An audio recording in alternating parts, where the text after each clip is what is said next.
Hello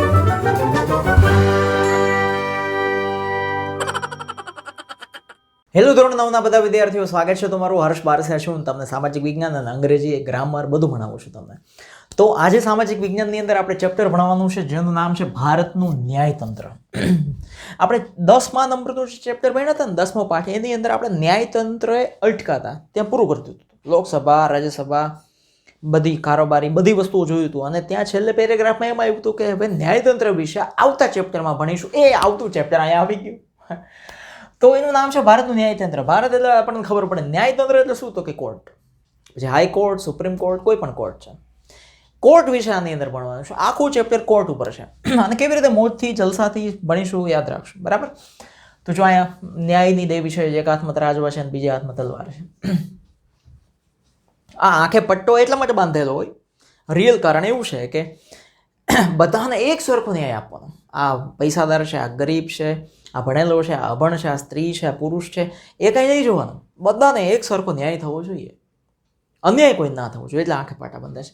પણ આજે અર્થ એવો નીકળે છે આંખે પાટા બાંધવાનો કે એટલું બધું કોર્ટની અંદર આ તે અને બધું થતું હોય તો આપણે બધી છાપામાં આ તે અને બધે જોતા હોય, એમ થાય કે હવે આ ન્યાયની દેવીને એમ થાય કે મારાથી જોયું નથી જતું, એટલા કાવા દાવા થતા હોય છે. સો જે હોય તે કાંઈ ફેર નથી પડતો. આપણે ભણવાનું છે. જો શરૂઆત અહીંથી જ છે. સંઘ સરકારના 2 અંગો, ધારાસભા અને કારોબારીનો અભ્યાસ કર્યા બાદ 2 વસ્તુ આપણે ધારાસભા એ આપણે જોઈ લીધું હતું, કારોબારી 2 વસ્તુ જોઈ લીધી હતી, એટલે કે રાજ્યસભા, લોકસભા, બધી વસ્તુ જોઈ લીધી હતી. સંઘ સરકાર એટલે કે કેન્દ્ર સરકારના. હવે આપણે એના ત્રીજા અંગ વિશે જોવાનું છે. સરકારના અંગો જોયા હતા ને, તો 2 અંગ જોયા હતા, ધારાસભા, કારોબારી. હવે આપણે ત્રીજું અંગ જોવાનું છે. ત્રીજું અંગ શું છે, એ કેવું છે, તો કે સ્વતંત્ર છે, કોર્ટ સ્વતંત્ર છે, એમાં કોઈ સરકારનો એના ઉપર કાંઈ જોર ન હાલે. નિષ્પક્ષ કોર્ટ છે, એ કોઈના પક્ષમાં નિર્ણય ના આપે. અને સળંગ એક જ સૂત્રથી વણાયેલી આખી કોર્ટ છે. વિશિષ્ટ અંગ ન્યાયતંત્ર વિશે આપણે અભ્યાસ કરવાનો છે. ભારતની સંઘીય રાજ્ય પદ્ધતિમાં એટલે કે કેન્દ્ર સરકારમાં સમગ્ર દેશમાં એક જ સોપાનબદ્ધ, સળંગ અને એક સૂત્રીય ન્યાય પદ્ધતિ છે. એક જ સરખો ન્યાય. દિલ્હીમાં જે ચુકાદો આવે એ જ પછી ગુજરાતમાં આવે, એ જ પછી રાજસ્થાનમાં આવે, એ જ મહારાષ્ટ્રમાં આવે. એક જ સળંગ ન્યાયતંત્ર છે. બધે કાયદાઓ અલગ અલગ નથી, એક સરખા છે. ભારતના ન્યાયતંત્રની વ્યવસ્થા સુગ્રથિત પિરામિડ સ્વરૂપે જોવા મળે છે. પિરામિડ હોય ને, ટોપ ટોપ, બોટમ બોટમ બોટમ બોટમ, એવી રીતે.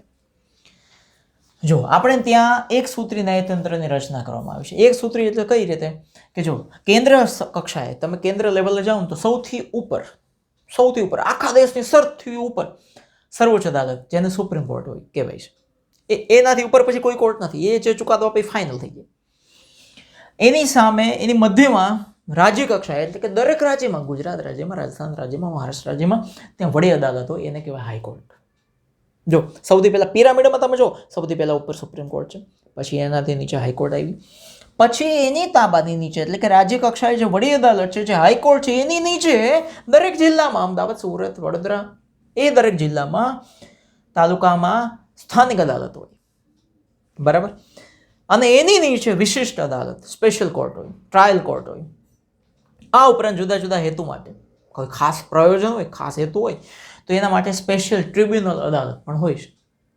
તો આખી સળંગ રચના થઈ ગઈ. જો અહીં કીધું છે ને, એક સોપાનબદ્ધ, સળંગ અને એક સૂત્રીય રચના. તો સૌથી ઉપર સુપ્રીમ કોર્ટ, પછી હાઈકોર્ટ, એની નીચે જિલ્લા અને તાલુકા કક્ષાએ કોર્ટ, એની નીચે વિશિષ્ટ અદાલત, ટ્રાયલ કોર્ટ, એની નીચે ટ્રિબ્યુનલ કોર્ટ.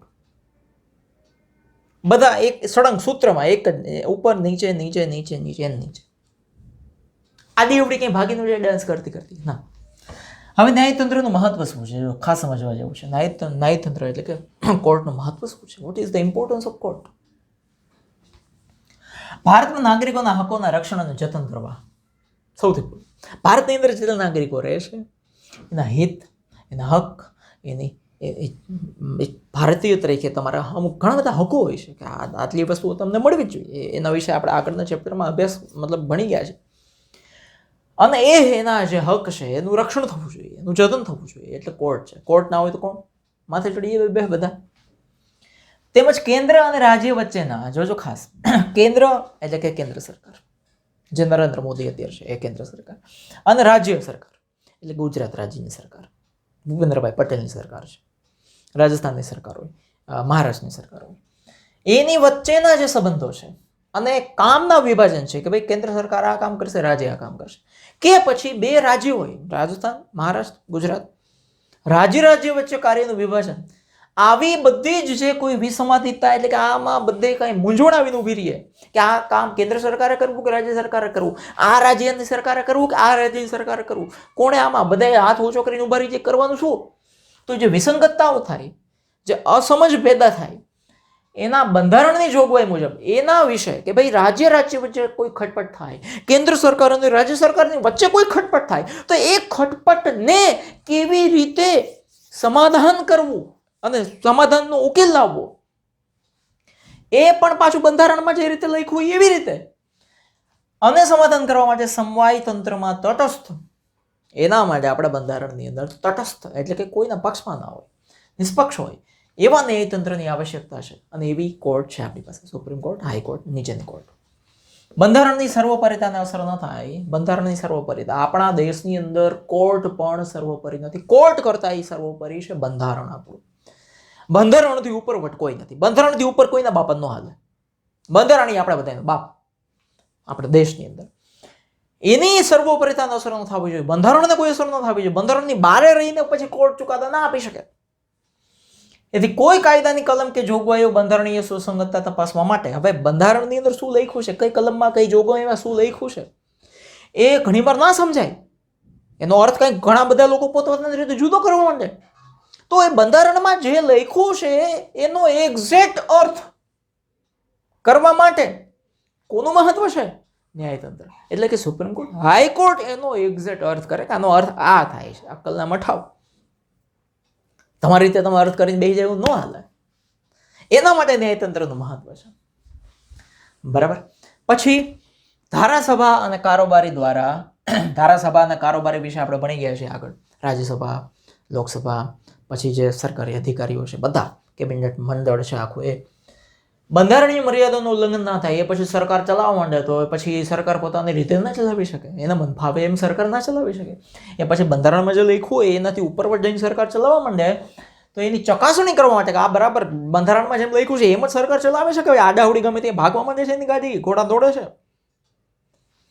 એના માટે દેશમાં એક સ્વતંત્ર એટલે કે એના ઉપર કોઈ દબાણ કરી શકે એવું કોઈ ના હોવું જોઈએ. તટસ્થ, નિષ્પક્ષ, નિર્ભીક, એને કોઈ ડર ના હોય એવું ન્યાયતંત્ર લોકશાહીની આધારશિલા છે. કોર્ટ કોઈના નેજા હેઠળ ન હોવી જોઈએ.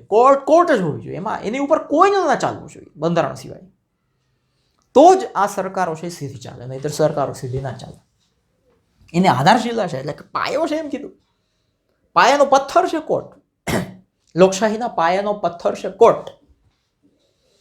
ન્યાયિક પ્રક્રિયામાં ક્ષતિ કે વિલંબ ન થાય. હવે આ તો થાય છે ભારતની અંદર 20, 25 વર્ષ કેસ હાલતા હોય. ગરીબ માણસ હોય, મધ્યમ વર્ગના માણસ હોય, બિચારા એમને મરી જાય. પછી ન્યાયિક પ્રક્રિયામાં ક્ષતિ એટલે કે ભૂલ ના થાય, વિલંબ એટલે કે મોડું ના થાય, અને નાગરિકોને ઝડપી, સસ્તો અને સમાન ન્યાય મળે એ જ બંધારણનો હેતુ છે. બંધારણનો હેતુ બરાબર છે, પણ કોર્ટના કેસ અત્યારે તમે ભારતની અંદર જુઓ કેટલા કેસ અત્યારે ઉકેલા વગરના છે, પેન્ડિંગ પડ્યા છે. લાખો કેસ જેનો કોઈ ઉકેલ જ ન થાય. આખી એ કેસની આરે જોડાયેલા દરેક માણસો મરી ગયા છે કદાચ, પણ હજી કોર્ટ એમને લટકે છે. સોરી, કેસ એમને લટકે છે. આ આપણા માટે જ એક કાળી તીલી છે. આપણા માટે મોટા માણસોના કેસ હોય તો ફટાફટ આટોપી દેવામાં આવે. નાના માણસોના કેસની સામે જવાબ નથી આવતો. હા, છૂટક અમુક કેસ પાસ થઈ જતો એની વાત જુદી છે. કેટલા ધક્કાઓ, કેટલું મોડું, વર્ષો નીકળી જાય આ કોર્ટમાંથી ઓલી કોર્ટમાં, ઓલી કોર્ટમાંથી ઓલી કોર્ટમાં. પણ બંધારણનો હેતુ એ છે કે ભૂલ ના થાય, વિલંબ મોડું ના થાય, નાગરિકોને ઝડપી, સસ્તો, સમાન ન્યાય મળે. એ બંધારણનો હેતુ છે. કારોબારી અને સજાગ ધારાસભા હોય તે ન્યાયતંત્ર સક્રિય રહે રમેશ જરૂરી છે. કારોબારી અને સજાગ ધારાસભા, કારોબારી વિશે આપણે ભણી ગયા છીએ. સજાગ ધારાસભા એટલે કે રાજ્યસભા, લોકસભાની વાત છે. એ સજાગ હોય તો ન્યાયતંત્ર ત્યાં સક્રિય રહેવું જોઈએ. આ લોકો કંઈ ઊંધું તો નથી મારી દેતા ને, કંઈ નાગરિકોના નુકસાનમાં એવું તો કંઈ કાયદો ઘડી કે કાંઈ એવું કામ નથી કરી દેતા ને. એના માટે ન્યાયતંત્ર, કોર્ટે બહુ સક્રિય રહેવું પડે, બહુ જાગતું રહેવું પડે. પરંતુ કેટલીક વખત શું થાય કે કારોબારી અને વહીવટી કારોબારીની નિષ્ક્રિયતા, કારોબારી જે સરકાર ચલાવનારા અધિકારીઓ છે એ જ નિષ્ક્રિય હોય અને બે જવાબદાર હોય. એના કારણે ધારાસભાની આપખુદશાહી, ધારાસભા છે ને આપખુદ થઈ જાય. પછી આપખુદશાહી એટલે શું કે એના જે અધિકારીઓ છે ને લોકસભા રાજ્યસભાના જે ચૂંટાયેલા આપણે જેને ચૂંટીને નેતા તરીકે ત્યાં મોકલીએ છીએ એ જ બધા મન ફાવે એવું બધું કરવા માંડે, મન ફાવે એટલી પ્રોપર્ટી, મન ફાવે એવા કાયદા કરવા માંડે, મન ફાવે એવી નિર્ણયો લેવા માંડે. એના પરિણામે શું થાય? જાગ્રત, નીડર, સ્વતંત્ર, નિષ્પક્ષ એવા ન્યાયતંત્રને ન્યાયિક સક્રિયતા દર્શાવે છે. એના પરિણામે આ લોકો ફાટીને ફરવા માંડ્યા ને. જો આ ફાટી ન ફરત ને પોતાનું કામ કરતા હોત તો કોર્ટને આટલું જાગૃત ન થવું પડ્યું હોત. પણ આ લોકો ફાટીને ફરવા માંડ્યા, પોતાનું મન ફાવે એવા નિર્ણયો લેવા માંડ્યા. એટલે કોર્ટે જાગવું પડ્યું. નીડર, નિષ્પક્ષ, સ્વતંત્ર ન્યાયતંત્રે ન્યાયિક સક્રિયતા દર્શાવી કે ભાઈ અહીં કોર્ટ બેઠી છે, તમે ગમે એમ કરો એમ ના ચાલે. તો આ એનું મહત્વ છે. આટલી બધી વસ્તુઓ માટે કોર્ટ જરૂરી છે. હવે છે સુપ્રીમ અદાલત, સર્વોપરી અદાલત, સર્વોચ્ચ અદાલત. એને ઇંગ્લિશમાં કહેવાય છે સુપ્રીમ કોર્ટ. એના વિશે આપણે ભણીએ. જો દેશના ન્યાયતંત્રમાં એના સૌથી ટોચના સ્થાને એક જ અદાલત છે, એ છે સર્વોચ્ચ અદાલત. ભારતની બંધારણ મુજબ એ દેશની સર્વોચ્ચ ન્યાયિક સંસ્થા છે. ન્યાયિક સંસ્થા એટલે કે જે ન્યાય આપતી હોય એવી ઘણી બધી સંસ્થાઓ છે. હાઈકોર્ટ છે, નીચે છે જિલ્લા કોર્ટ છે, તાલુકા કોર્ટ છે, બીજી ટ્રિબ્યુનલ કોર્ટ છે. એની અંદર સર્વોથી ઉપર કોઈ ન્યાયિક સંસ્થા હોય તો એ છે ભારતના બંધારણ મુજબ સર્વોચ્ચ અદાલત, સુપ્રીમ કોર્ટ. એની બેઠક એટલે કે સુપ્રીમ કોર્ટ હોય ક્યાં આખા દેશમાં? કયા રાજ્યમાં? દિલ્હીમાં છે. ભારતમાં આવેલી તમામ દીવાની અને ફોજદારી કોર્ટ, દીવાની અને ફોજદારી બે પ્રકારની કોર્ટ હોય. ફોજદારી કોર્ટ એટલે ક્રિમિનલ કોર્ટ ઇંગ્લિશમાં છે, જ્યાં ક્રિમિનલો એટલે કે ગુનેગારોને અપાતી સજાઓ એ બધી ફોજદારી કોર્ટમાં આવે. અને દીવાની કોર્ટ છૂટાછેડા આ તે બીજા પ્રોબ્લેમ હોય ત્યાં દીવાની કોર્ટ હોય. આવી જેટલી ભારતમાં દીવાની કોર્ટ છે, ફોજદારી કોર્ટ છે, એ બધાએ સર્વોચ્ચ અદાલતના તાબા હેઠળ તેની સહાયમાં કામ કરવાનું હોય. સર્વોચ્ચ અદાલત એના હાથ જોડવાના, એના નિર્ણયોને માથે ચડાવવાના અને એની નીચે કામ કરવાનું હોય છે. બધી અદાલતો સુપ્રીમ કોર્ટની નીચે. સર્વોચ્ચ અદાલતમાં એક મુખ્ય ન્યાયમૂર્તિ હોય. ન્યાયમૂર્તિ એટલે કે જજ, જેને ગુજરાતીમાં ઇંગ્લિશમાં આપણે જજ કહીએ. એક જ મુખ્ય જજ હોય. પણ એ જજની નીચે, એ ન્યાયમૂર્તિની નીચે 28 બીજા જજ હોય, ન્યાયાધીશ હોય. તો તમને પૂછાઈ શકે કે સર્વોચ્ચ અદાલતમાં મુખ્ય ન્યાયાધીશ, ન્યાયમૂર્તિ કેટલા હોય? તો કે એક. એ નીચે કેટલા ન્યાયાધીશ હોય? તો કે 28. રાષ્ટ્રપતિ છે અદાલત, સર્વોચ્ચ અદાલતના જેટલા ન્યાયાધીશ હોય, જજ હોય, એની નિમણૂક કોણ કરે, એને ત્યાં કોણ બેહાડે, એને કોણ કહે કે તમે હવેથી સુપ્રીમ કોર્ટના જજ છો? તો કે ભારતના રાષ્ટ્રપતિ સહી કરે અને બેહાડે. તમારી મારી સહી ન હાલે, આપણે કાકાની પાપાની સહી ન હાલે. સર્વોચ્ચ અદાલતના ન્યાયાધીશોની સંખ્યામાં સંસદ ફેરફાર કરે છે. આ ન્યાયાધીશોની સંખ્યા સર્વોચ્ચ અદાલતમાં કેટલી છે? 28 અને એક મુખ્ય ન્યાયમૂર્તિ છે. પણ આમાં 28 થી 29 કરવા હોય, 25 કરવા હોય તો એ સંખ્યામાં ફેરફાર સંસદ કરી શકે. કોણ કરી શકે? સંસદ, રાજ્યસભા, લોકસભા. પરંતુ જો રાષ્ટ્રપતિને એમ લાગે હા આપણે પ્રથમ શું કહેવાય નાગરિક છે, રાષ્ટ્રપતિ હોય ને એ દેશના પ્રથમ નાગરિક હોય. જો રાષ્ટ્રપતિને એમ લાગે કે સર્વોચ્ચ અદાલતમાં ન્યાયિક કાર્યવાહીનો બોજો વધી ગયો છે, એટલે કે એટલા બધા કેસ આવી ગયા છે, કેસ ઉપર એટલા બધા કેસ આવી ગયા છે કે બધાની હાલત ખરાબ થઈ ગઈ છે. ન્યાયાધીશો રાત દિવસ 24 કલાક કામ કરે તોય કંઈ પૂરું નથી થતું. શું કરવું? રાષ્ટ્રપતિને ટેન્શન આવી ગયું. તો રાષ્ટ્રપતિ તેઓ એટલે કે રાષ્ટ્રપતિ બંધારણીય સત્તા મુજબ, બંધારણમાં સત્તા આપી છે રાષ્ટ્રપતિને. શેની સત્તા આપી છે? એડહોક ન્યાયાધીશોની નિમણૂક કરી શકે. એડહોક ન્યાયાધીશ એટલે શું? ખાસ હેતુ માટે જે ન્યાયાધીશને કોઈ ખાસ પીરિયડ, સમયગાળા માટે અદાલતમાં ન્યાયાધીશ તરીકે નિમણૂક કરવામાં આવે એને એડહોક ન્યાયાધીશ કહેવાય. એ પરમેનન્ટ ના હોય. અહીંયા કામનો બોજો વધી ગયો, કામ વધી ગયા, કેસના ઢગલા થઈ ગયા, તો ન્યાયાધીશો 2-3 જોશે વધારે, 4-5 જોશે વધારે. તો એ સત્તા બંધારણે આપી છે રાષ્ટ્રપતિને કે તમે ખાસ હેતુ માટે અમુક સમયગાળા માટે ન્યાયાધીશની નિમણૂક કરી શકો. તો એ કરે. એને કહેવાય એડહોક. બરાબર? એડહોક એટલે ઇંગ્લિશમાં કહેવાય ફોર ધીસ, એટલે કે આ હેતુ માટે, એવું એને ગુજરાતી થાય. બરાબર? સર્વોચ્ચ અદાલતના વરિષ્ઠ ન્યાયાધીશોની નિમણૂક. શ્રેયાંતા એટલે શું? સિનિયોરિટી.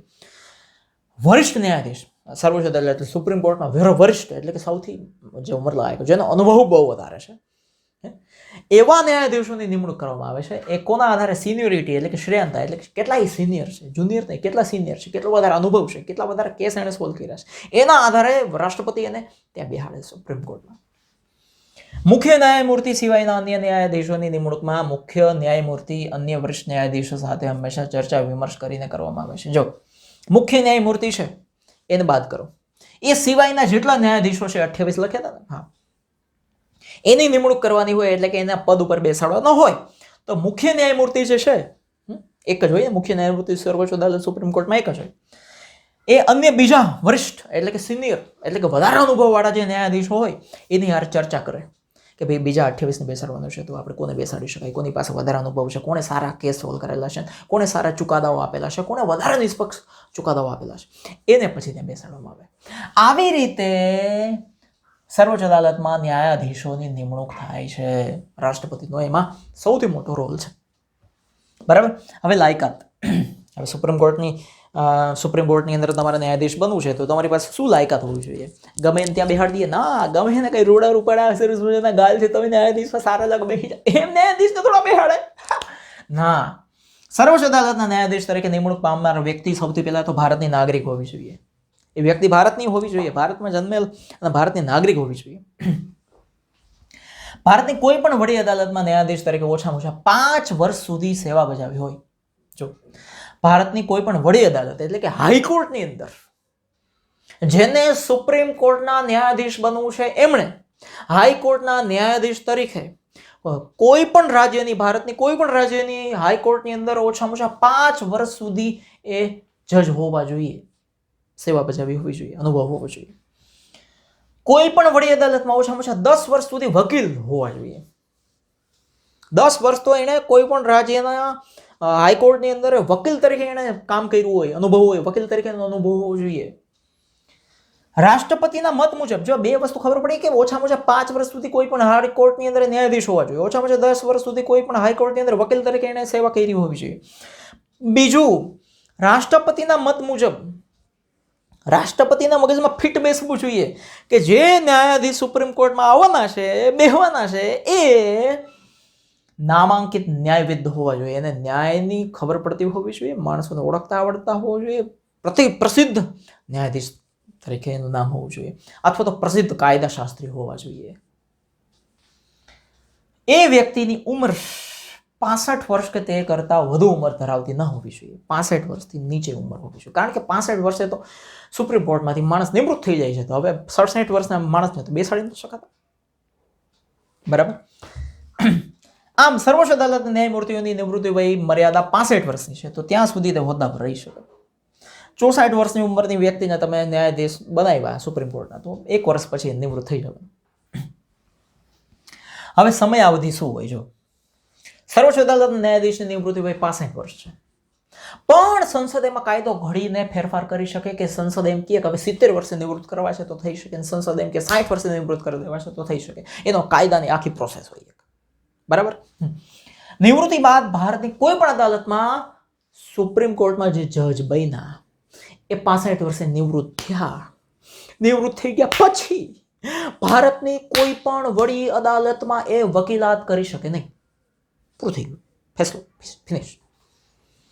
પરંતુ અસાધારણ સંજોગોમાં કે ખાસ પ્રસંગોમાં, ધારો કે કોઈ બળાત્કારનો કેસ બન્યો છે, ધારો કે કોઈ જગ્યાએ કોઈને હત્યા કરી દીધી છે, મોટો જબરદસ્ત કેસ બની ગયો છે ભારત માટે, લાંછન લાગે એવો કેસ બની ગયો છે, કાંઈ પણ લાંછન લાગે, કેસ બની લાંછન લાગવડા ન જોઈએ, એવા કેસની અંદર ખાસ એક કોર્ટ બનાવવાની છે અને એક તપાસ સમિતિ બનાવવાની છે. તો એ તપાસ સમિતિના જજ તરીકે આ નિવૃત્ત જજ જે સુપ્રીમ કોર્ટમાંથી થયા છે એની આગેવાની લઈ શકે અને એમાં તપાસ કરવામાં સહયોગ કરી શકે.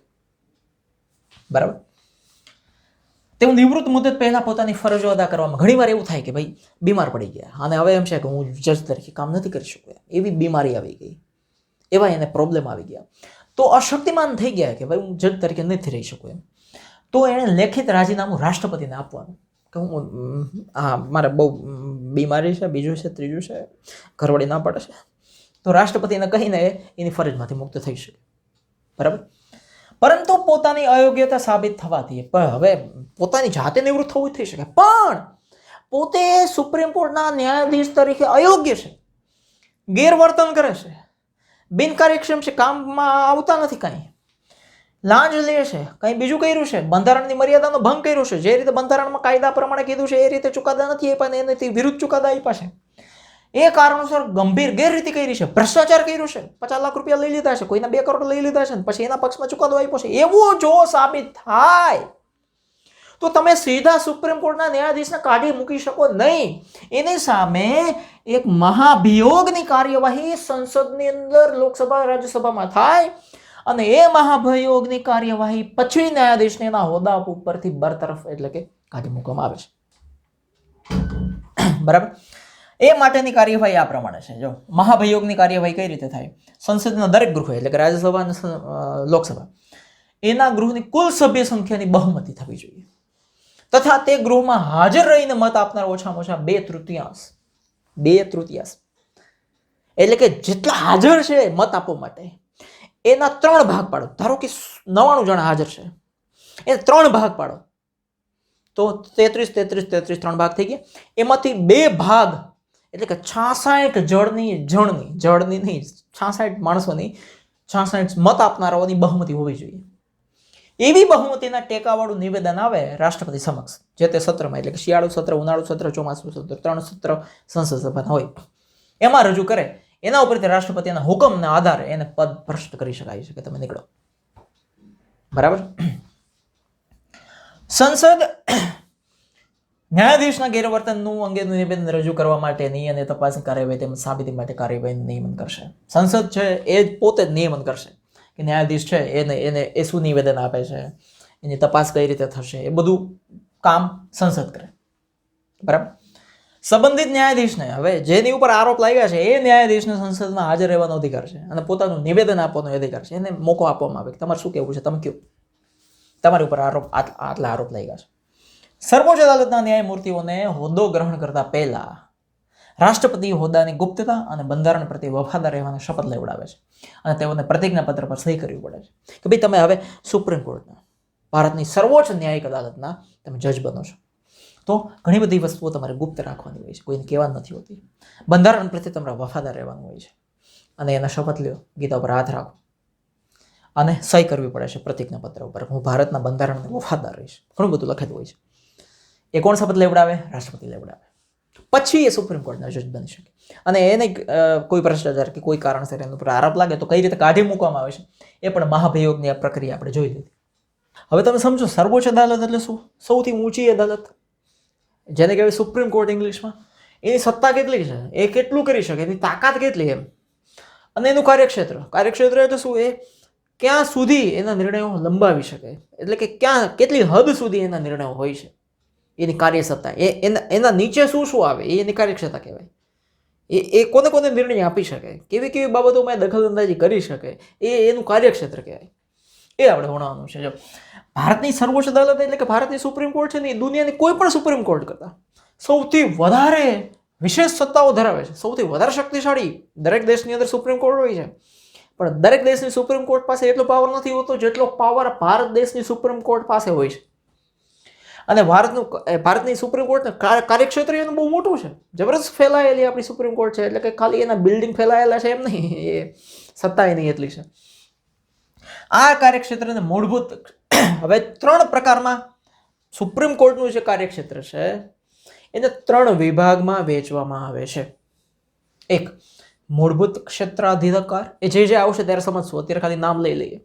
નામ જપો. વિવાદ ક્ષેત્રાધિકાર અને સલાહકારી ક્ષેત્રાધિકાર. એટલે આજે આપણે સુપ્રીમ કોર્ટનું બધું લઈ લેશું. બરાબર. 3 ભાગ ખબર પડી ગઈ. એમાં પહેલો મૂળભૂત ક્ષેત્રાધિકાર. મૂળભૂત ક્ષેત્રાધિકાર એટલે શું? કે સૌથી પહેલો જ કેસ ના એ નીચેની કોર્ટમાં ગયો હોય, ના ટ્રિબ્યુનલ કોર્ટમાં ગયો હોય, ના જિલ્લા કોર્ટમાં, ના હાઈકોર્ટની અંદર, સીધો જ સુપ્રીમ કોર્ટમાં કેસ ગયો હોય.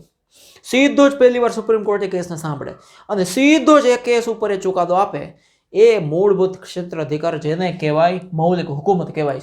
પહેલી જ વાર તકરાર એટલે કે જે વિવાદ હોય સાંભળી સીધો નિર્ણય આપવાની સત્તા એને છે. પહેલી જ વાર સાંભળે સીધો જ એને નિર્ણય આપી દે, સીધો ડિસિઝન, જજ સીધો ફાઇનલ ચુકાદો આપી દે. આમને નામ તળનું ફળ. આ અધિકાર છે સુપ્રીમ કોર્ટ પાસે ભારતની. બીજો, કેસનો નિર્ણય કરવાની સત્તા જે અન્ય કોઈ અદાલત કેસનો ઘણા બધા કેસીસ આવતા હોય, એ ઘણા બધા કેસીસનો નિર્ણય કરવાની જે સત્તા બીજી ભારતની કોઈ અદાલતને નથી, એ નિર્ણય કરવાની સત્તા સુપ્રીમ કોર્ટને, હાઈકોર્ટ, સર્વોચ્ચ અદાલતને છે. નીચલી કોર્ટમાં તમે જાઓ, જે ચુકાદો આવ્યો હોય તો એમાં તમને કદાચ ના ગમ્યું હોય તો તમે પછી ઉપરની કોર્ટમાં અપીલ કરી શકો, પણ સુપ્રીમ કોર્ટમાં ચુકાદો તો માન્ય રાખવો જ પડે. એમાં પછી કોઈના બાપાનું કાંઈ ન હાલે.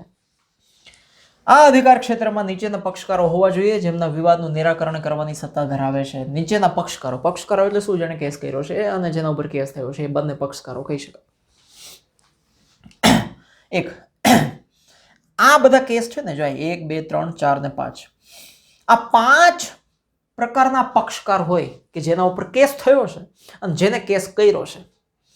આ 5 પ્રકારના હોય તો એમાં સીધું સુપ્રીમ કોર્ટમાં જવાનું હોય છે, ના તો કોઈ હાઈકોર્ટમાં, ના તો કોઈ જિલ્લા કોર્ટમાં, તાલુકા કોર્ટમાં, ટ્રિબ્યુનલ કોર્ટમાં, ક્યાંય નકો નો વેર ગો, સીધા સુપ્રીમ કોર્ટમાં. પેલું, સંઘ સરકાર એટલે કે કેન્દ્ર સરકાર, એને કોઈ એક રાજ્ય સાથે વાંધો પડ્યો હોય, કેન્દ્ર સરકારને, જેમ કે અત્યારે નરેન્દ્ર મોદીની ભાજપ સરકાર છે, કેન્દ્રમાં છે, અને ધારો કે રાજસ્થાનની અંદર કોંગ્રેસ સરકાર છે, તો કેન્દ્ર સરકાર અને રાજસ્થાનની સરકાર એ બેયને કંઈક બાબતે પ્રોબ્લેમ થયો હોય એકબીજા સાથે, એક રાજ્ય થયું અથવા તો વધારે રાજ્યો સાથે, રાજસ્થાનને, મહારાષ્ટ્રને, પછી ગોવાને, આ બધાને કેન્દ્ર સરકાર સાથે વાંધો આવ્યો. કેન્દ્ર સરકારને કોઈ એક કરતાં વધારે રાજ્યો સાથે વાંધો આવ્યો હોય, રાજ્યો એટલે કોઈનું નામ નહીં, એ રાજ્ય, એ રાજ્ય નહીં, તો વાંધો પડ્યો હોય, એ ઝઘડાનું નિવારણ કરવું હોય કે વિવાદનું નિવારણ કરવું હોય તો સીધું જ સુપ્રીમ કોર્ટમાં જ જવાનું, સર્વોચ્ચ અદાલતમાં જ જવાનું. બીજી કોઈ કોર્ટ કાંઈ કરી શકે નહીં. બીજું, એક તરફ ભારત સરકાર હોય અને એની સામે એકથી વધારે રાજ્યો હોય, અને બીજી તરફ એક, આ તો આપણે સમજી લીધું કે એક કેન્દ્ર સરકાર અને એની સામે એક વધારે રાજ્ય સરકારો. બીજું, એક કે તેથી વધુ અન્ય રાજ્યો વચ્ચેના મતભેદો. બીજી તરફ કોઈ એક રાજ્યને બીજા રાજ્ય સાથે વાંધો આવ્યો હોય, મહારાષ્ટ્રને ગુજરાત સાથે વાંધો આવ્યો, ગુજરાતને રાજસ્થાન સાથે, કે ગુજરાતને રાજસ્થાન મહારાષ્ટ્ર સાથે, બે સાથે વાંધો આવ્યો હોય, તો સીધો એ સંઘર્ષ કે એ તકરાર કે એ મતભેદનો ઉકેલ લાવવાની સત્તા સુપ્રીમ કોર્ટને છે, સર્વોચ્ચ અદાલતને છે. માનનીય સર્વોચ્ચ અદાલત આવી રીતે બધાના પ્રોબ્લેમ સોલ્વ કરે છે. હવે 3 નંબર, 2 કે તેથી વધુ રાજ્યોને વચ્ચેની, એટલે કે રાજ્યો મહારાષ્ટ્ર અને મુંબઈને, રાજસ્થાન અને ત્રિપુરા સાથે વાંધો આવ્યો હોય, કે રાજ્યો વચ્ચેની તકરાર હોય, ઝઘડાઓમાં પણ સીધો જ સત્તા કોની છે? સુપ્રીમ કોર્ટ જ ચુકાદો પાડે. એવી હખણા બેહોને અહીંયા આવે, મહારાષ્ટ્ર, મુંબઈ, બેહો, બેહો, એટલે ત્રિપુરા, મધ્યપ્રદેશ, બેહો, હું ઉકેલવું, એ સુપ્રીમ કોર્ટ ઉકેલી શકે. સર્વોચ્ચ અદાલતને સંઘ સરકારના કોઈ પણ કાયદાના, હવે સંઘ સરકાર એટલે કેન્દ્ર સરકાર કોઈ પણ કાયદો બનાવ્યો કે તે હેલ્મેટ ફરજિયાત, કે બંધારણીય કાયદેસરતા, કે બંધારણની અંદર કંઈક કાયદેસર વસ્તુ એને સુધારી, એ તમામ પ્રશ્નો, હવે આ પ્રશ્નોની સામે કોઈ વિરોધ ઉઠે કે ભાઈ ગુજરાત એમ કહી દે કે અમારે હેલ્મેટ પહેરાવવું જ નથી કોઈને, તમે આ કાયદો બનાવો, ના ચાલે. હવે બેન સામે તડ પડી ગયું, વાંધો પડી ગયો, સીધા સુપ્રીમ કોર્ટમાં જાય કે આ કાયદો શું છે એનું સમજવાનો, બધું જ ફાઇનલ ડિસિઝન સુપ્રીમ કોર્ટ આપે, પછી સરકારે માન્ય રાખવું પડે. આ અદાલતને નાગરિકોના મૂળભૂત હકોના રક્ષણ અને જતન કરવાની સત્તા, નાગરિકોના મૂળભૂત હક, એના વિશે આપણે આગળના ચેપ્ટરમાં ભણી ગયા છે કે આપણા મૂળભૂત હક શું છે, એને જતન કરવાની સત્તા, એટલે કે એને સંભાળવાની સત્તા. જો આપણા નાગરિકના મૂળભૂત હક જે છે એ હક આગળના ચેપ્ટરમાં આપણે જે ભણ્યા છીએ, એકવાર તમે રિવાઇઝ કરી લેશો તમને ખ્યાલ આવી જશે. જેમ કે મત આપવાનો અધિકાર છે, એ આપણો મૂળભૂત અધિકાર છે. હવે આપણને કોઈ મત આપવા ન દે, ભલે મત આપવાનો અધિકાર નથી, મત આપો, તમે ગરીબ છો, તમે બહુ ભણેલા છો, તમે અમારા બહુ વિરોધ કરો, તમને મત જ આપવા નથી દેવો, આપણો મૂળભૂત અધિકાર છે મત આપવાનો, તો આપણે સીધા સુપ્રીમ કોર્ટના દ્વાર ખખડાવી શકીએ કે આ મને મત આપવા નથી દેતા.